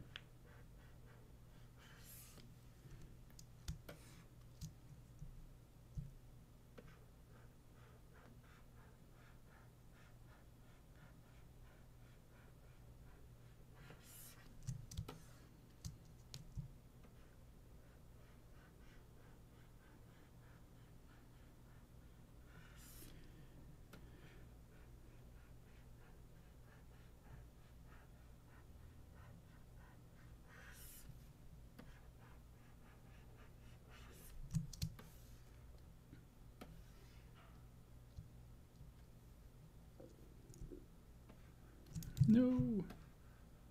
No. It deselects all my selections that I made for the last hour.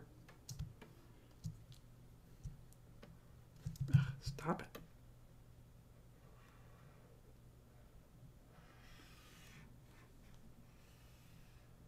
I'm going to keep these really loose back here because I don't even know if it matters. And I just need to hint at it, you know?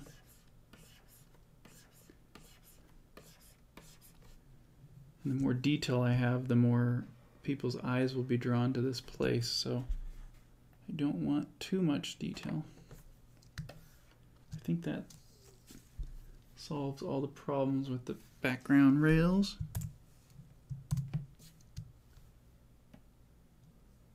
At least it gives them a nice place. I know none of that makes sense because I'm just mumbling. Excuse me for mumbling. Okay, I'm going to throw in some detail into the background rails now. Let's see, will it be...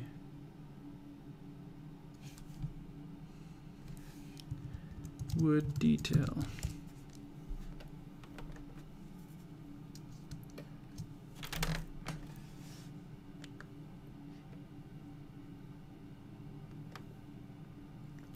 I see a question from Link. Why are you making it all black and white? Yes, I'm an amateur. I'm making it all black and white for a couple reasons. One, because I'm tired of spending so much time on color. But for this story, I always made it in black and white, and it's a classic horror character. It's a classic horror book. And so, like, for instance, here's the page. Here's one of the pages before.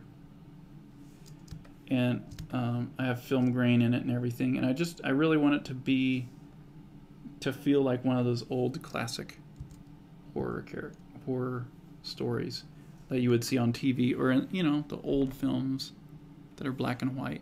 That's the look I'm going for. And I want it to feel that way. And so once I kind of figured out the style and how to use the lighting, I was really excited about it. And I think it looks beautiful, and I would love to pick up a comic that had that look. And so I figured, well, I think I could make it work with just really nice, intense lighting.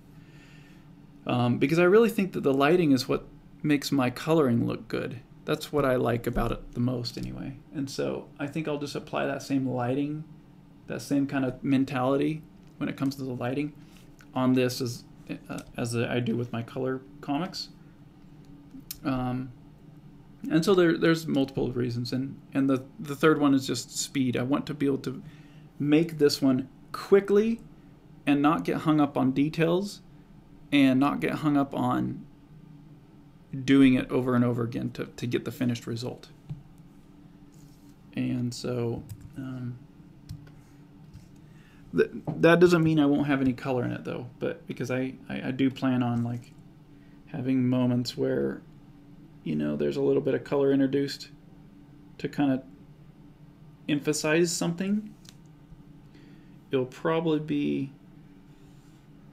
I haven't figured out exactly when that will start, but I kind of know why I'll want to introduce colors. And it doesn't mean I'm not going to do any color. Like, since it's a web comic, I could have a full color page once in a blue moon if I want to, but I don't know if I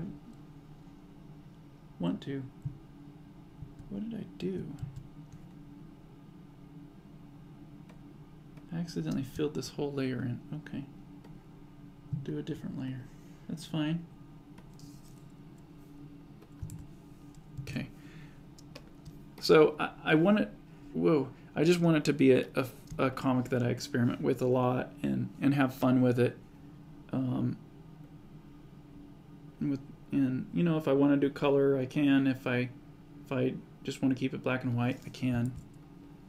And so I figure just starting it off totally black and white with a real strong lighting would just kind of set the tone, and then every now and then I'll pop some colors in it. Kind of like how Sin City did it, you know, how Frank Miller did it with Sin City maybe. But imagine like a nice red color popped into like this kind of a situation, you know, this kind of an environment. I think it would be a lot more striking. Not to say Sin City wasn't striking, but you know, I wouldn't want to make a comic look like Sin City necessarily.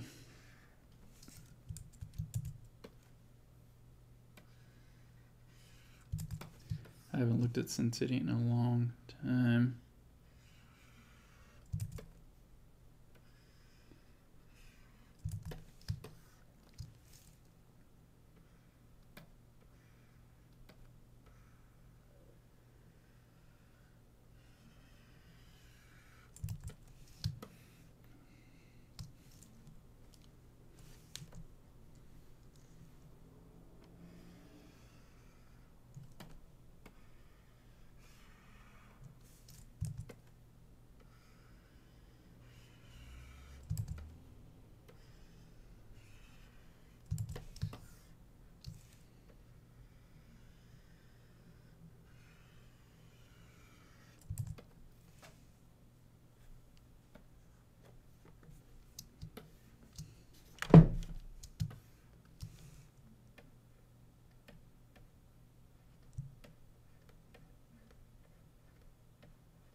Deselect, please. Thank you. Oh, why is this not working?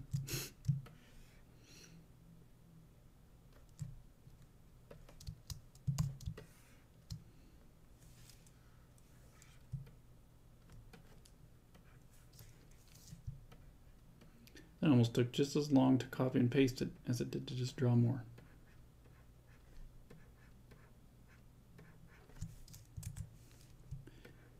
Not to mention the ones I draw fit the scene better.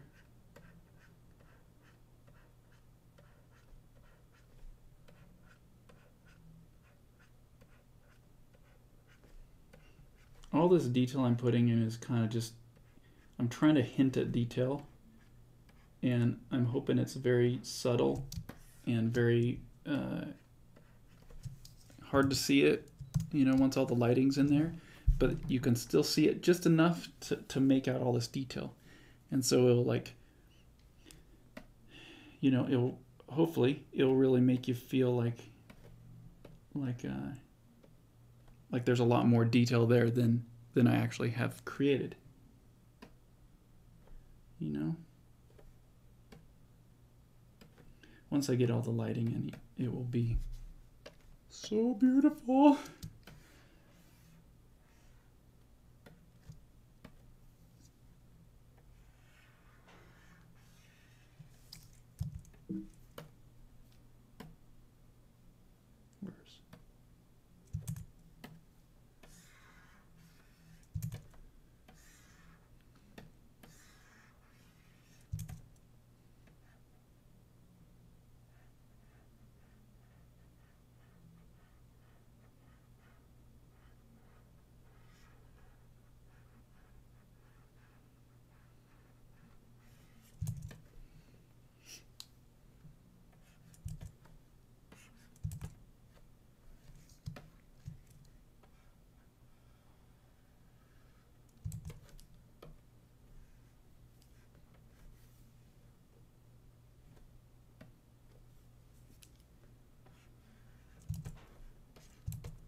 could throw in a little bit more detail with the just like a brush tool, but I don't know. I think I've gone far enough with it.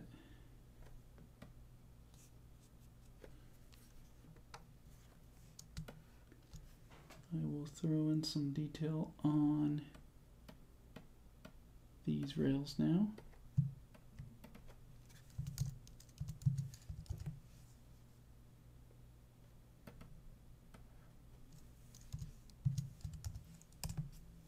Oh, I can't spell detail right. Dretail.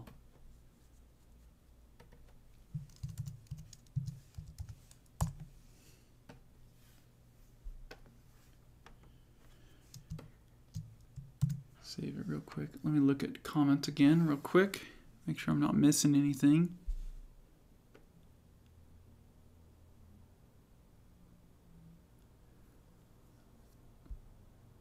Again, if you guys are new here, and if you want to ask me a question that I see, either use super chat or type question in bold, or question in all caps, and then I'll see it for sure.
Okay, getting through it.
I need to just draw in a little bit of detail here.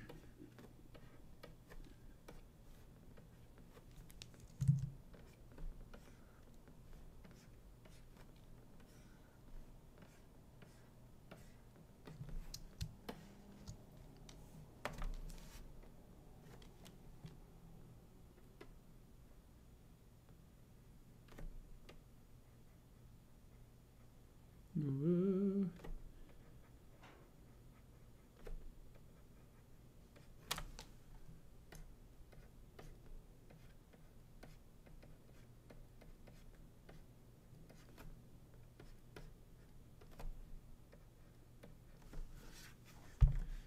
Looks totally off.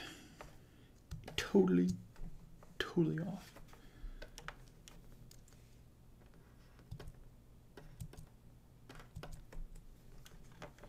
Cut out some of the detail, that way I don't have to worry about fixing it.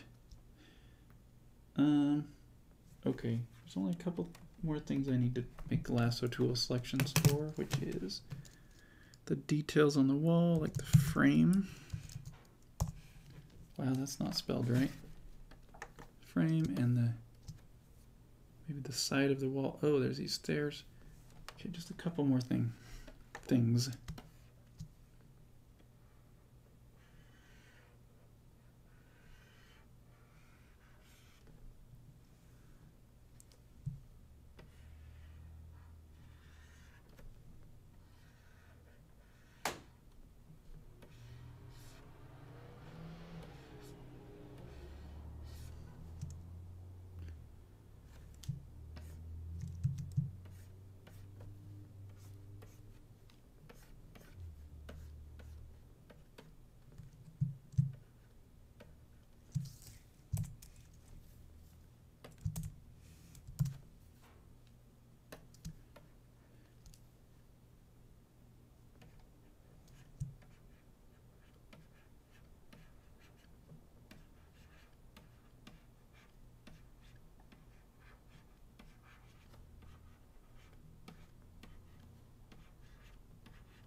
Probably should have made these on different layers.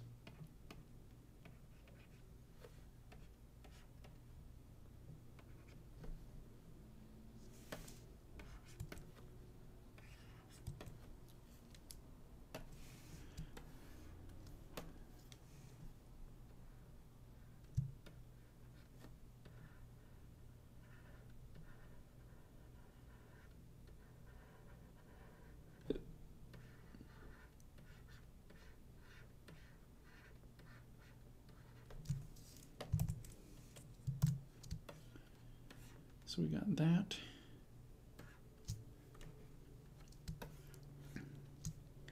then the stairs, right? That's it.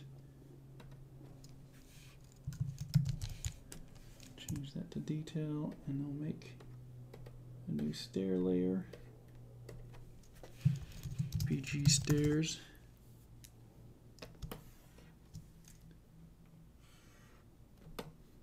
See if I can do this real quick.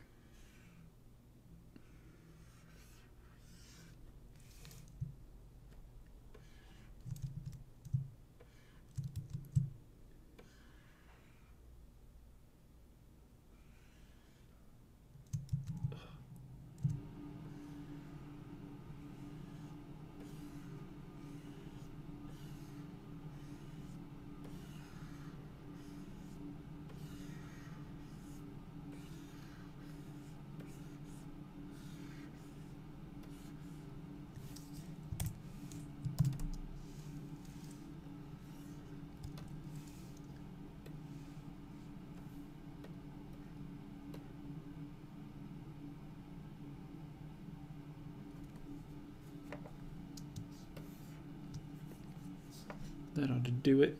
I should put bricks on this wall like I did on the other wall.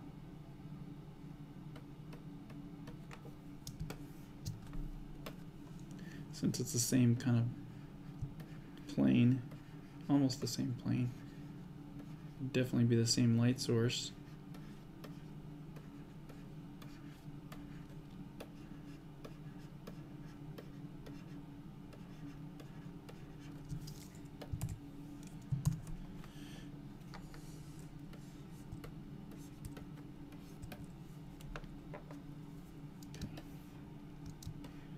I think beyond that, I don't think I need much more detail on that stuff. I will use the pencil tool or the paintbrush tool and just draw on these brick shapes. And then just a little bit of detail in there, detail on the floor.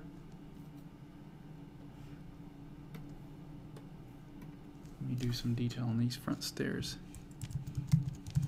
I call it shadow, except that's not spelled right.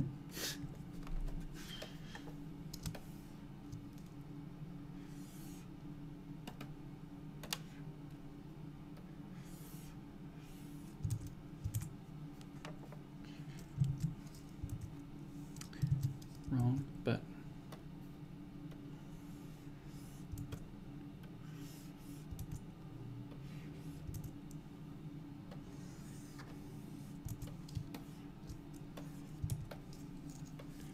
oops.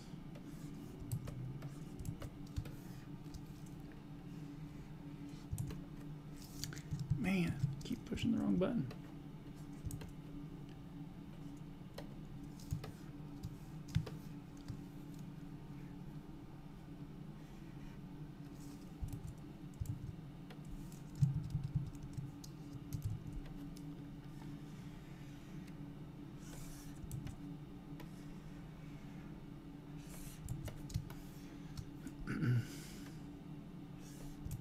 Since this is in the foreground, I want to make sure to give it a little bit more contrast and have the detail, the shadows a little bit more clear. Add a little more detail to the rail maybe.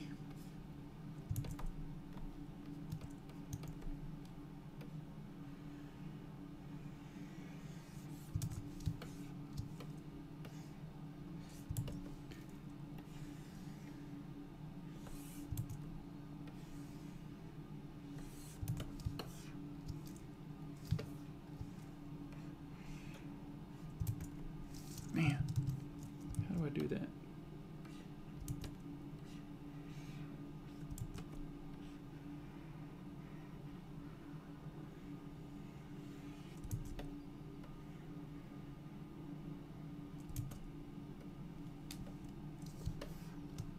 Oops.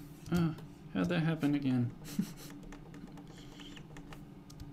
It's like, for some reason, when I'm streaming, the hotkeys kind of get like they do a different thing than I want them to do. I know, I'm blaming it on someone else. I'm the victim.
Okay. Those are all flatted. I guess you would say flatted.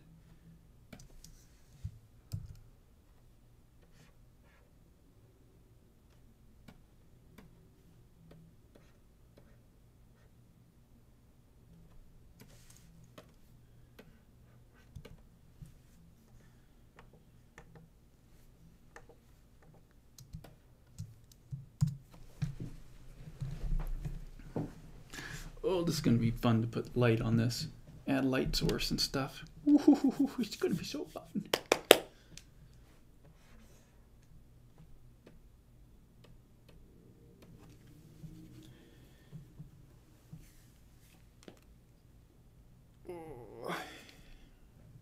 Okay. Save. Let me look at some comments again. Make sure I'm not missing anything.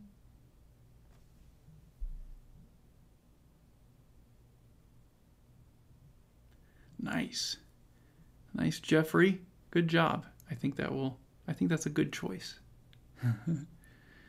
Okay, anyone else got questions? Anyone else have a question that they put a question in front of? They put question in bold in front of their question. Here we go. Comical Foods says, what are your thoughts on creating a comic book prologue issue that illustrates the setting, main characters, and general problems, similar to how a movie trailer works?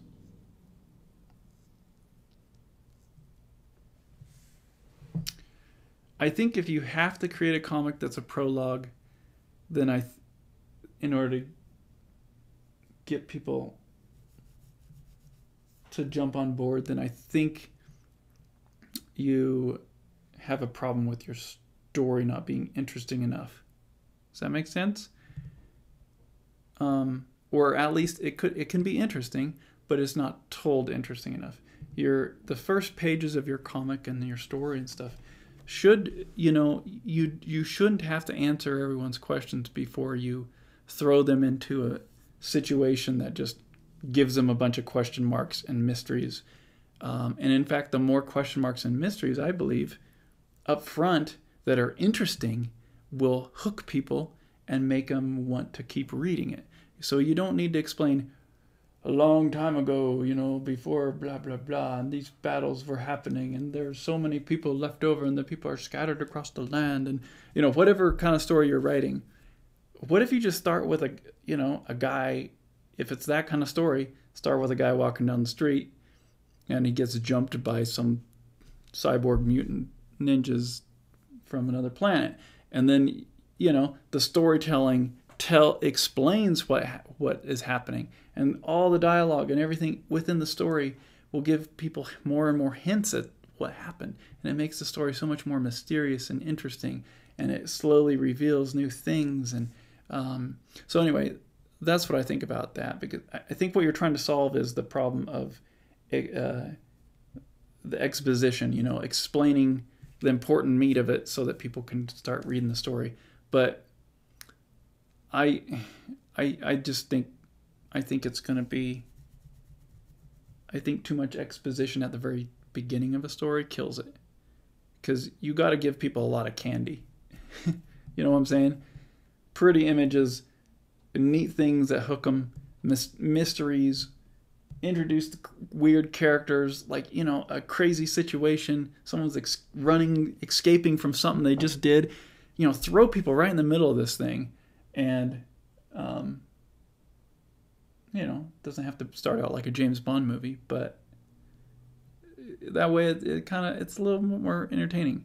And I mean, I guess my example with Phobos is not necessarily throwing people into an explosion or anything, but I think it does start out really strong once you guys see it.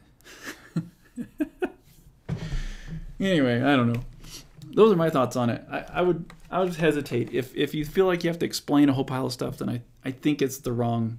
I think it's the wrong approach to storytelling. But it might just be also my opinion.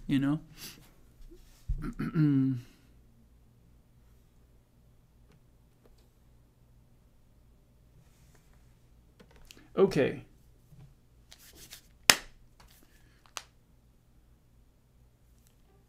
want to use a regular old brush now. Well,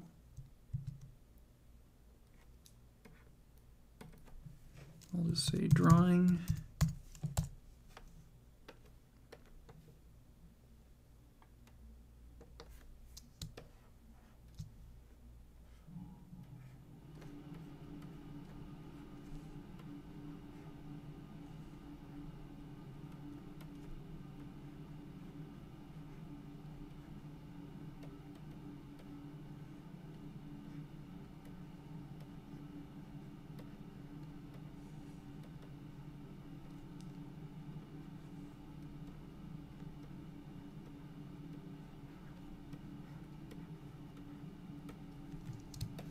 For the most part, I'm just copying kind of my previous sketch. I probably should just use that previous sketch instead of redrawing it. Again, exactly the same. But I've already gotten this far, so we're stuck now.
Okay. Got some detail there, Jenny. Perspective. And you put that on the back wall. Where's that? Blink. Oh no, not that. And then I need to draw those bricks on the inside of the arch.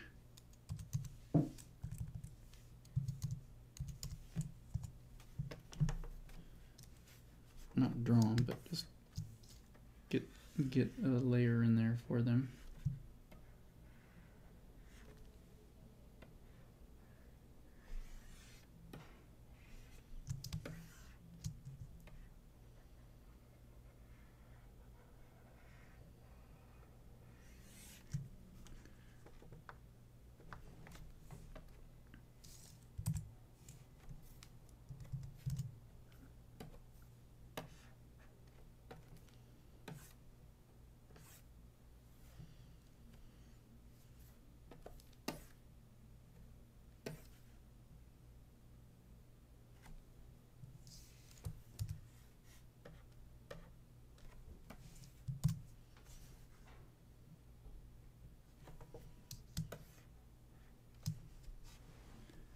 Okay, it's getting there. Now we can start playing with textures and lighting and stuff, probably. I should draw those characters. I can wait.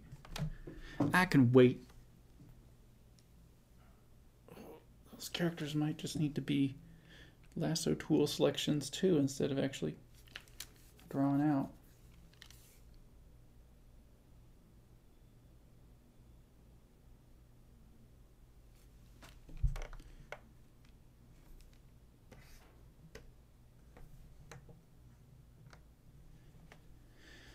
Okay.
being so dumb.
Okay, getting close, very, very close. Once I get the characters in there and blow that out, I'm going to blow out the light source inside there, I think, so that they're more silhouetted.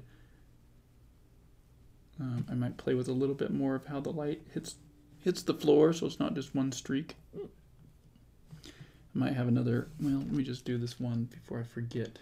I want to put something on the back wall.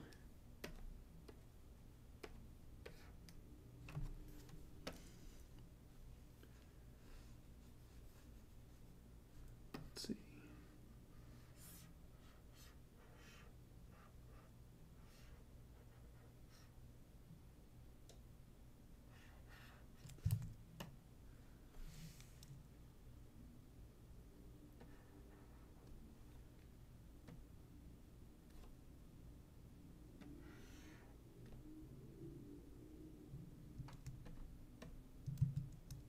Getting mixed up. Where?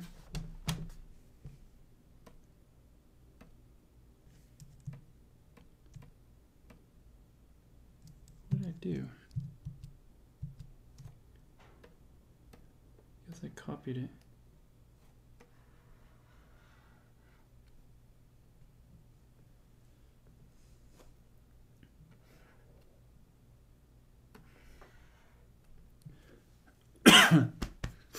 Not sure if I want to do this or not.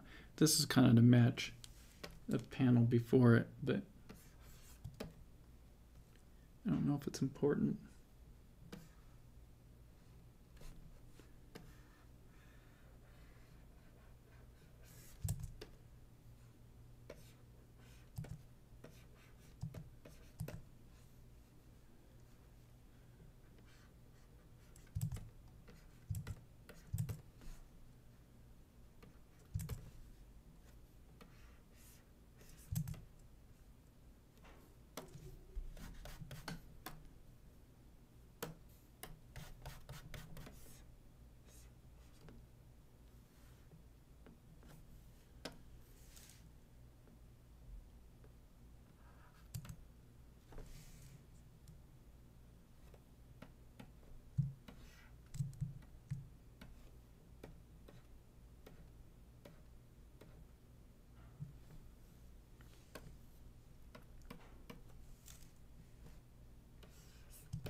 it kind of interferes too much with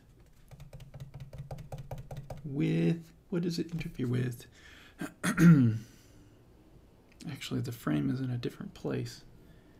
Okay, maybe I could solve it if I move the frame to a better, more accurate position.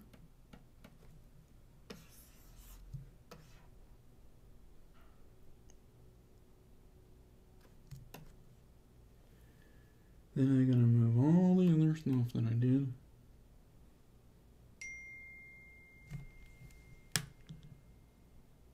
Oh, give me 1 second. I gotta tell my son that my wife is here to pick him up. I'll be right back.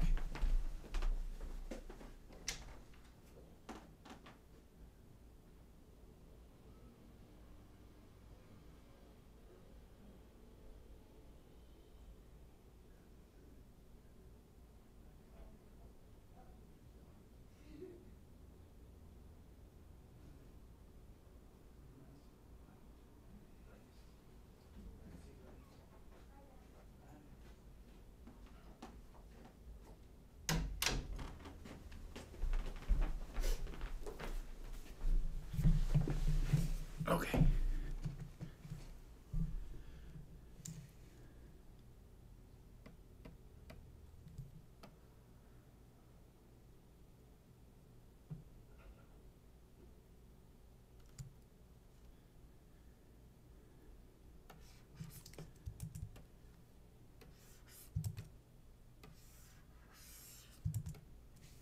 Whoops.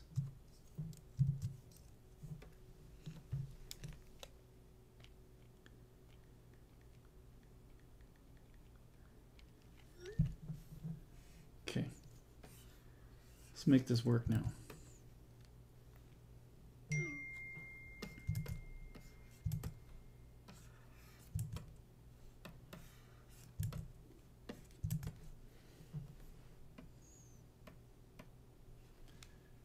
First, let me get those other details. Where are they? Light, no. It was on highlight.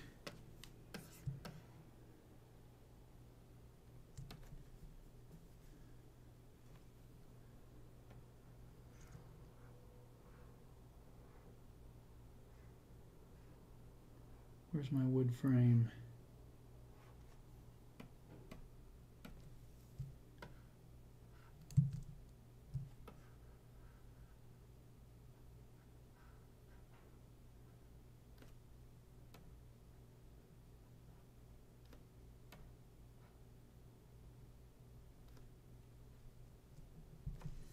I should probably just redo that instead of trying to work with it.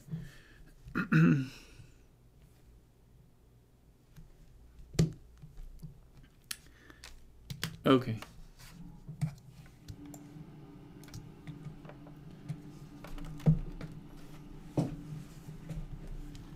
Let me look at the chat real quick, see if we missed anything. Oh, I see a question.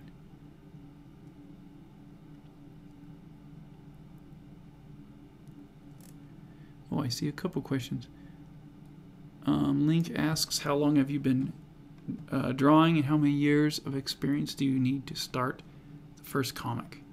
I don't think you need any experience. I think you just need to start them and keep doing them, and then eventually after doing a bunch of comics, you'll be a lot better, and you'll be able to actually start seeking out jobs, and if you want to actually be a freelance artist, and but it takes a lot of practice and work, so it's like the only way to really get there is to do it. You know what I'm saying? So years and years and years is what I would say, but you should start by doing comics. If that's what you want to do, just start making them. It doesn't matter if people see them or not. Just start practicing your storytelling ability through making comics. I made them for years and years and years before anyone ever cared. And this comic, Phobos, is based on an old comic I did a long, long time ago. And even that was not the first comic I did. I did a lot of them during school and drew comics all through class, and just did a lot of drawing and comics and storytelling, for years. Yeah, years. So, question from Keeman. When you add details to your work, do you use different layers? Yes, I do. It depends on what it is and how I want it to group together. Partially based on how fast I want to go, and partially based on what I know I want to do with those details. So, but yeah, I try to keep things separated by depth in the painting more than anything. So, the stairs in the foreground here are on different layers than the stairs in the midground and the stairs in the background, and then the walls behind that, and then you know what I'm saying? So it's all layered, kind of based on depth. That way it makes it easy for me to color it and add light sources in there and all that stuff. Let's see if we got anything else. Charlena says, Jason, I love it. The page of your comic is look better and better every moment. It looks better and better every moment. Thank you. Appreciate it.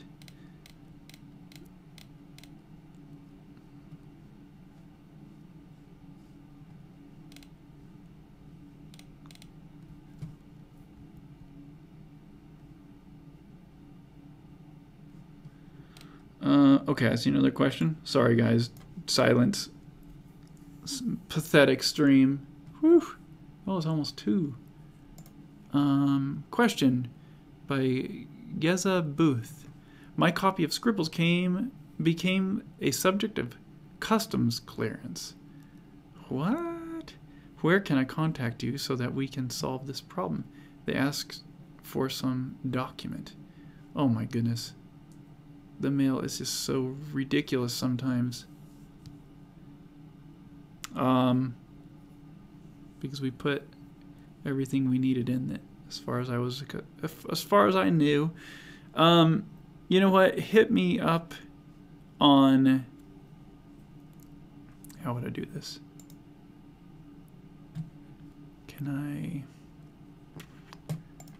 Hit me up on, go to coffeetablecomics.com, and there's a contact form there. Email me from that, and then we'll work it out to try to get that resolved. Sorry about that. I can't stand how customs messes things up so much. They like force you to pay like double the amount that you bought it for, and there's so many horror stories with that. Anyway, I'm sorry. I hope we can work that out. All right. Well, we're caught up on questions, so let me keep going here. See if I can get this working. Fully working.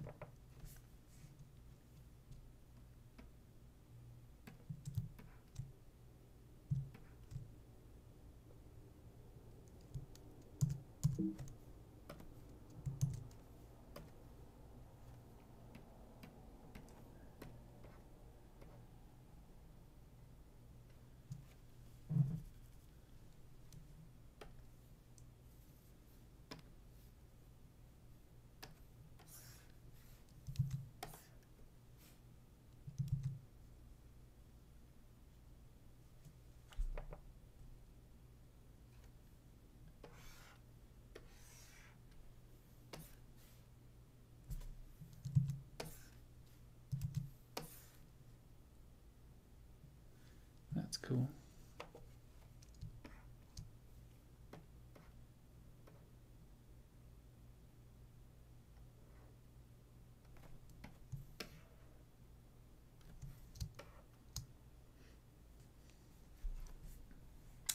Oh, I should put some little dust in the air. That'd be neat.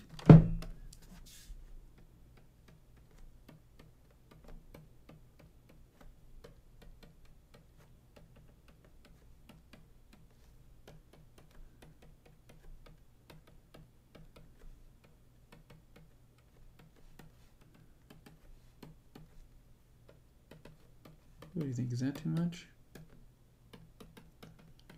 much to add.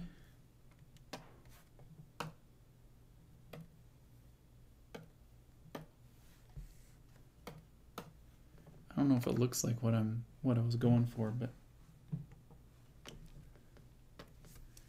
maybe if I make it more obnoxious, it'd be like snow. Oh, that's kind of cool. Ooh, maybe if I blur it.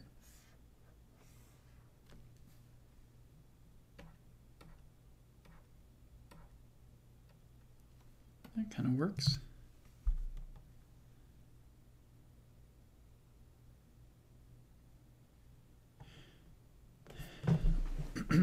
Anyway, what else do I need to do?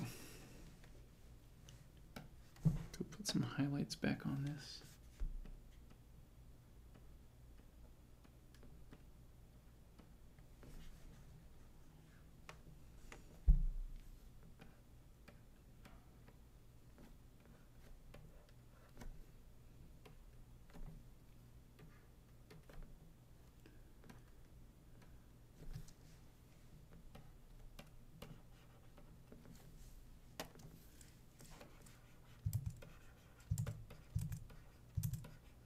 See, this is exactly what I don't want to do and spend all this time doing way too much stuff. But kind of get carried away.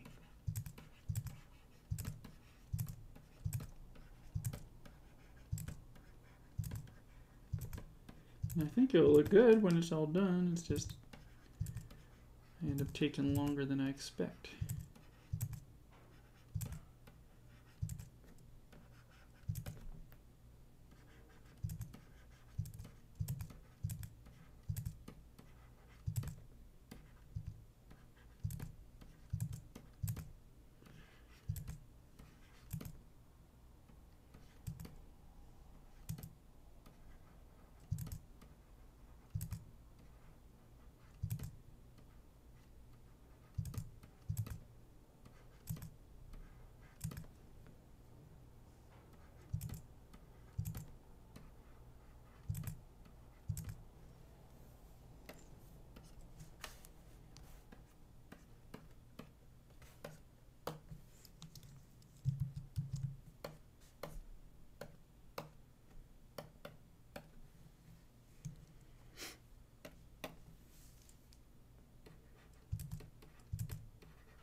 What's going on?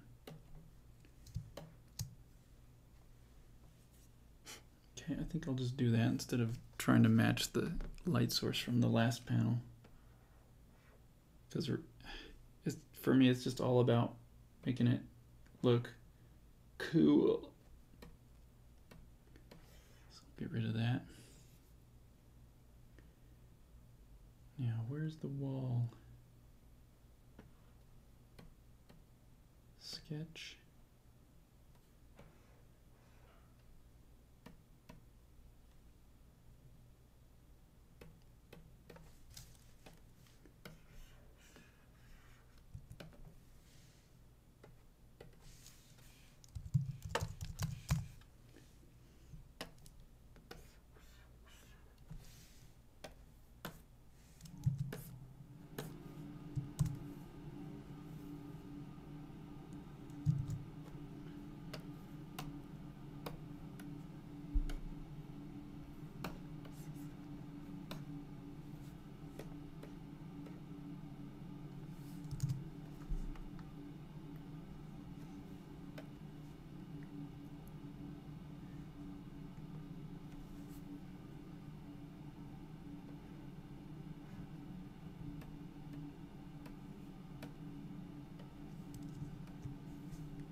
Getting a lot of layers here. It's kind of getting a little crazy.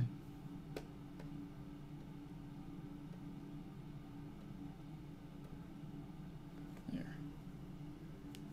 I wanted that to kind of fade out a little bit more into the background.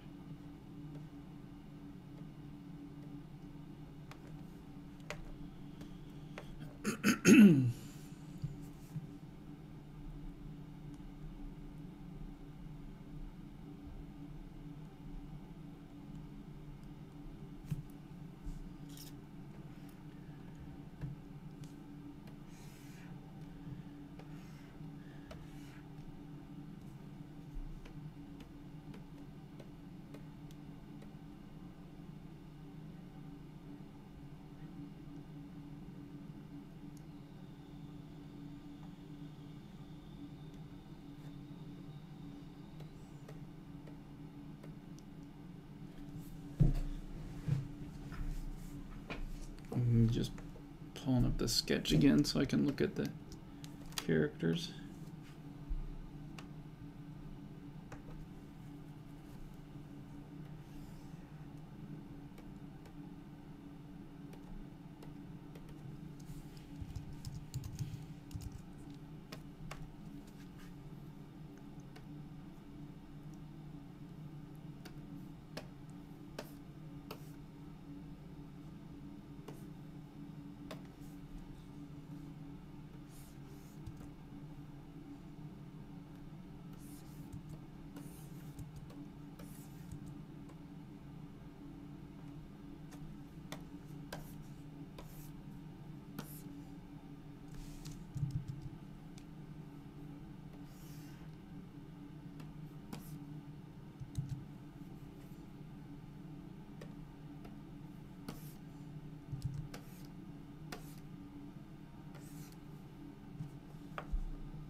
Don't know. Okay.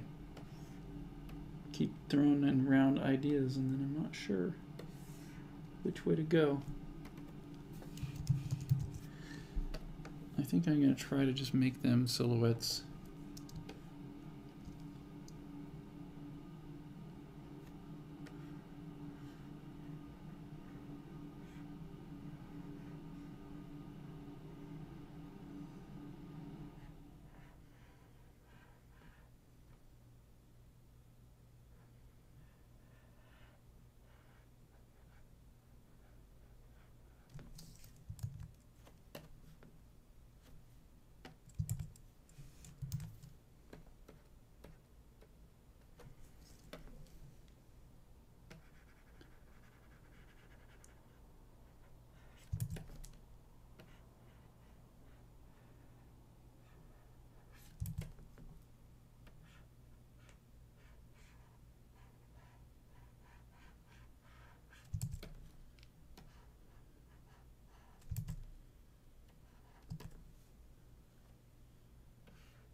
I'm not sure how I feel about those silhouettes, but I think they kind of serve the purpose of what it needs to do.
The more I add, the more it just takes away from, it complicates it, I guess.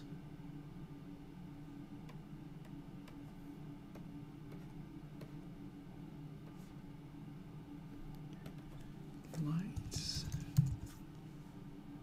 darks. Yeah.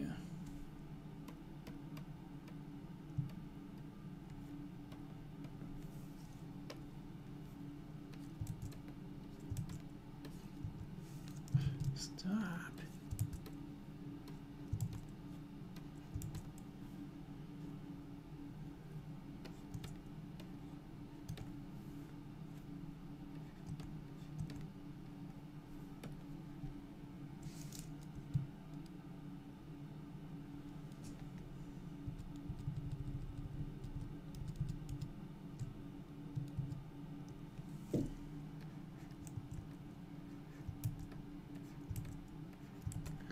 So nitpicky, huh?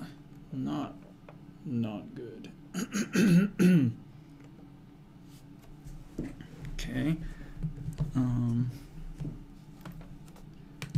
Save. It's good, but it's not quite what I was It's not quite. I don't know. Maybe it is there, but I think something else needs to happen.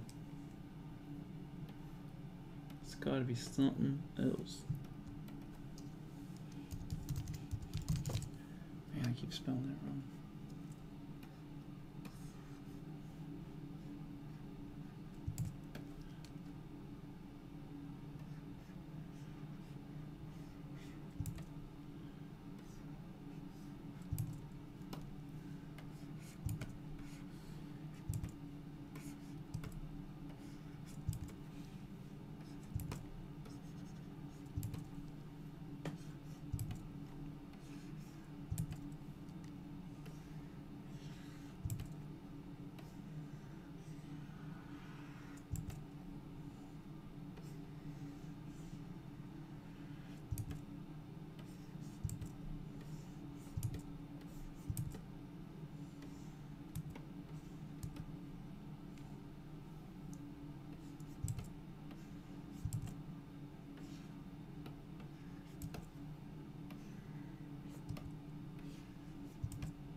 That's better.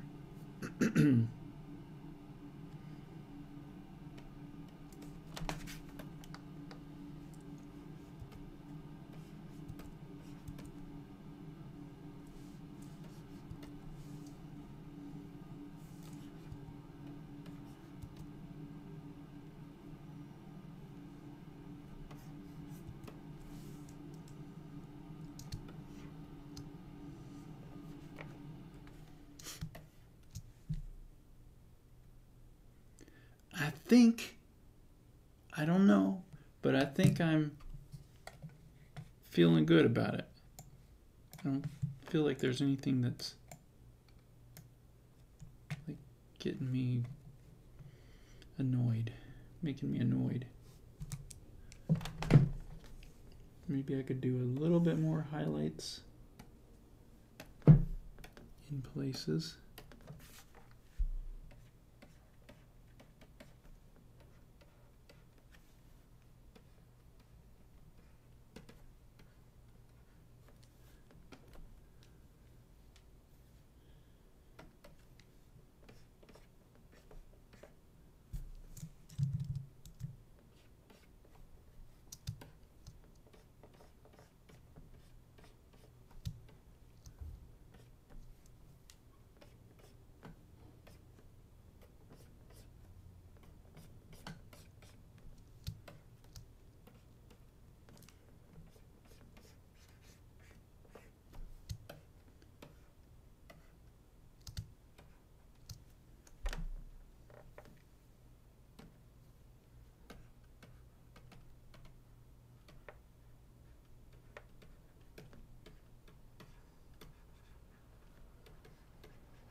I kind of want to blow out that floor just a little bit more, but maybe I'll try it.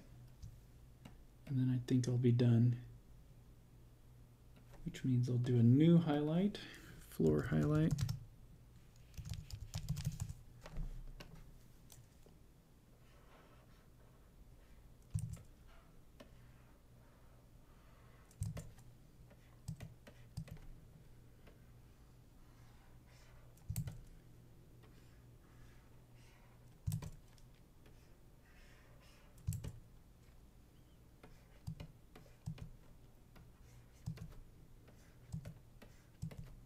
Sure, there's a smarter way to do it than this.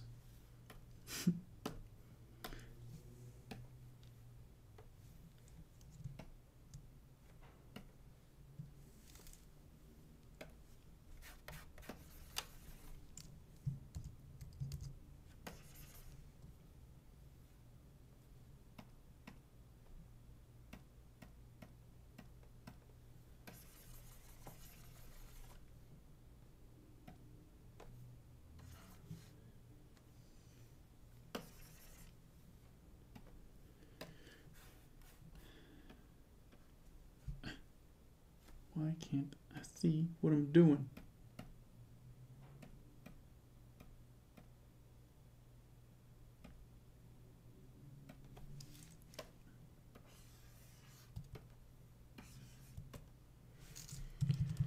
I'm messing up stuff.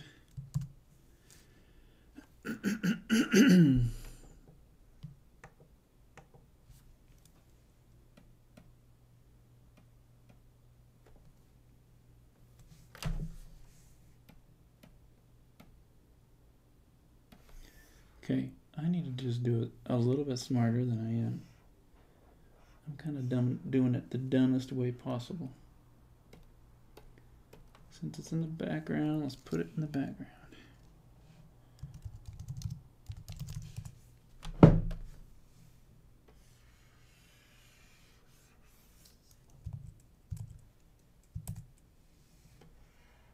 I guess there's a reason it didn't work there.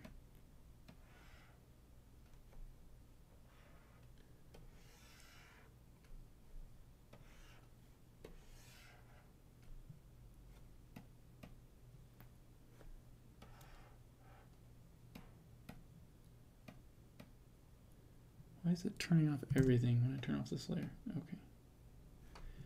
Okay. Okay, I know. I know.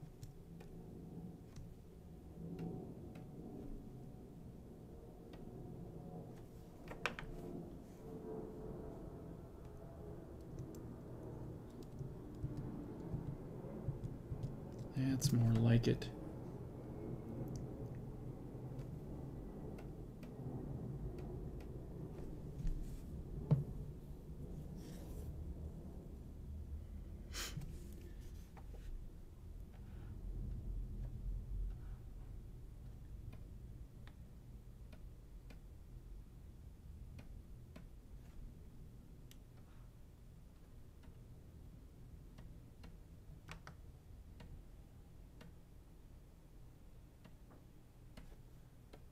So, you know, I have so many layers that I can't decide on anything.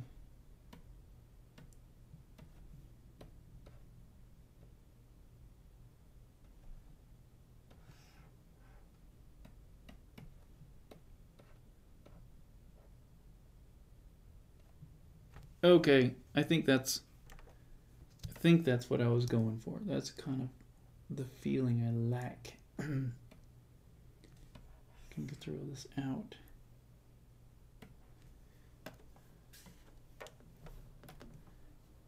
One of those shadow layers just kind of like put too much shadow into the whites.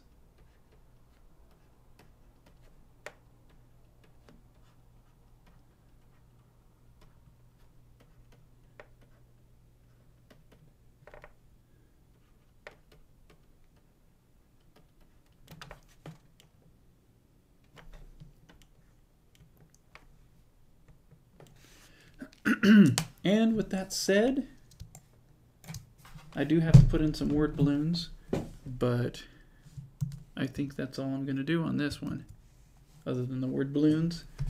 because it definitely sells the mood that I was going for. These walls in the background here are a little bright. I might knock those down, but you know, it doesn't bother me. Oh, well, thanks guys for watching. Thanks for hanging out with me. Let's see if we got any more questions before we sign off.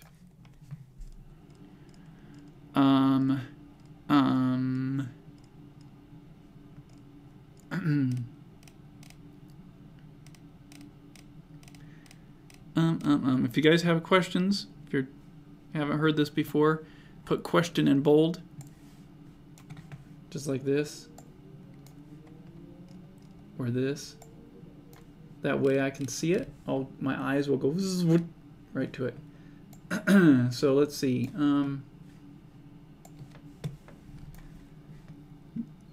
Mox Dawn says, is traditional comic book creation paper and ink or dyeing art?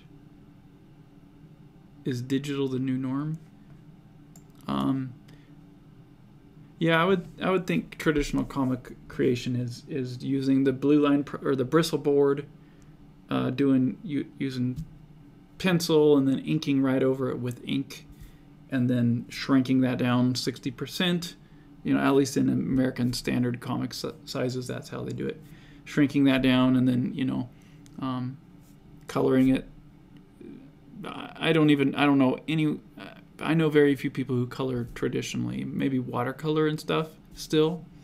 But yes, digital's it's just so easy to produce stuff quickly. Like for instance, this, I don't know how I would have created this traditionally other than painting it or watercoloring it. But then there's the film grain that I added onto it and all these glows and stuff. And it would have been a real long process to do this. So because of that, you know, it's just easier to go digital. And I've been a big, a big complainer about the digital transition with a lot of art stuff over the years. But you know, the more time passes, the more I'm realizing, like, the longer I keep holding on to traditional, the harder it's going to be for me to be relevant. Now you might want to be a purist and just do it traditionally just because you enjoy it that way, and that's fine. But as far as being able to knock out work, have it be the quality and level that I want it to be, and have the right mood and impact on people, it's a lot easier for me to be able to pull that off with computer stuff. So all of Remind and Cithra was all drawn on paper, and then I colored it in the computer. But this is me doing it all digitally this time, and there's a lot of benefits to it. And yeah, we'll see how it goes. I think it depends on,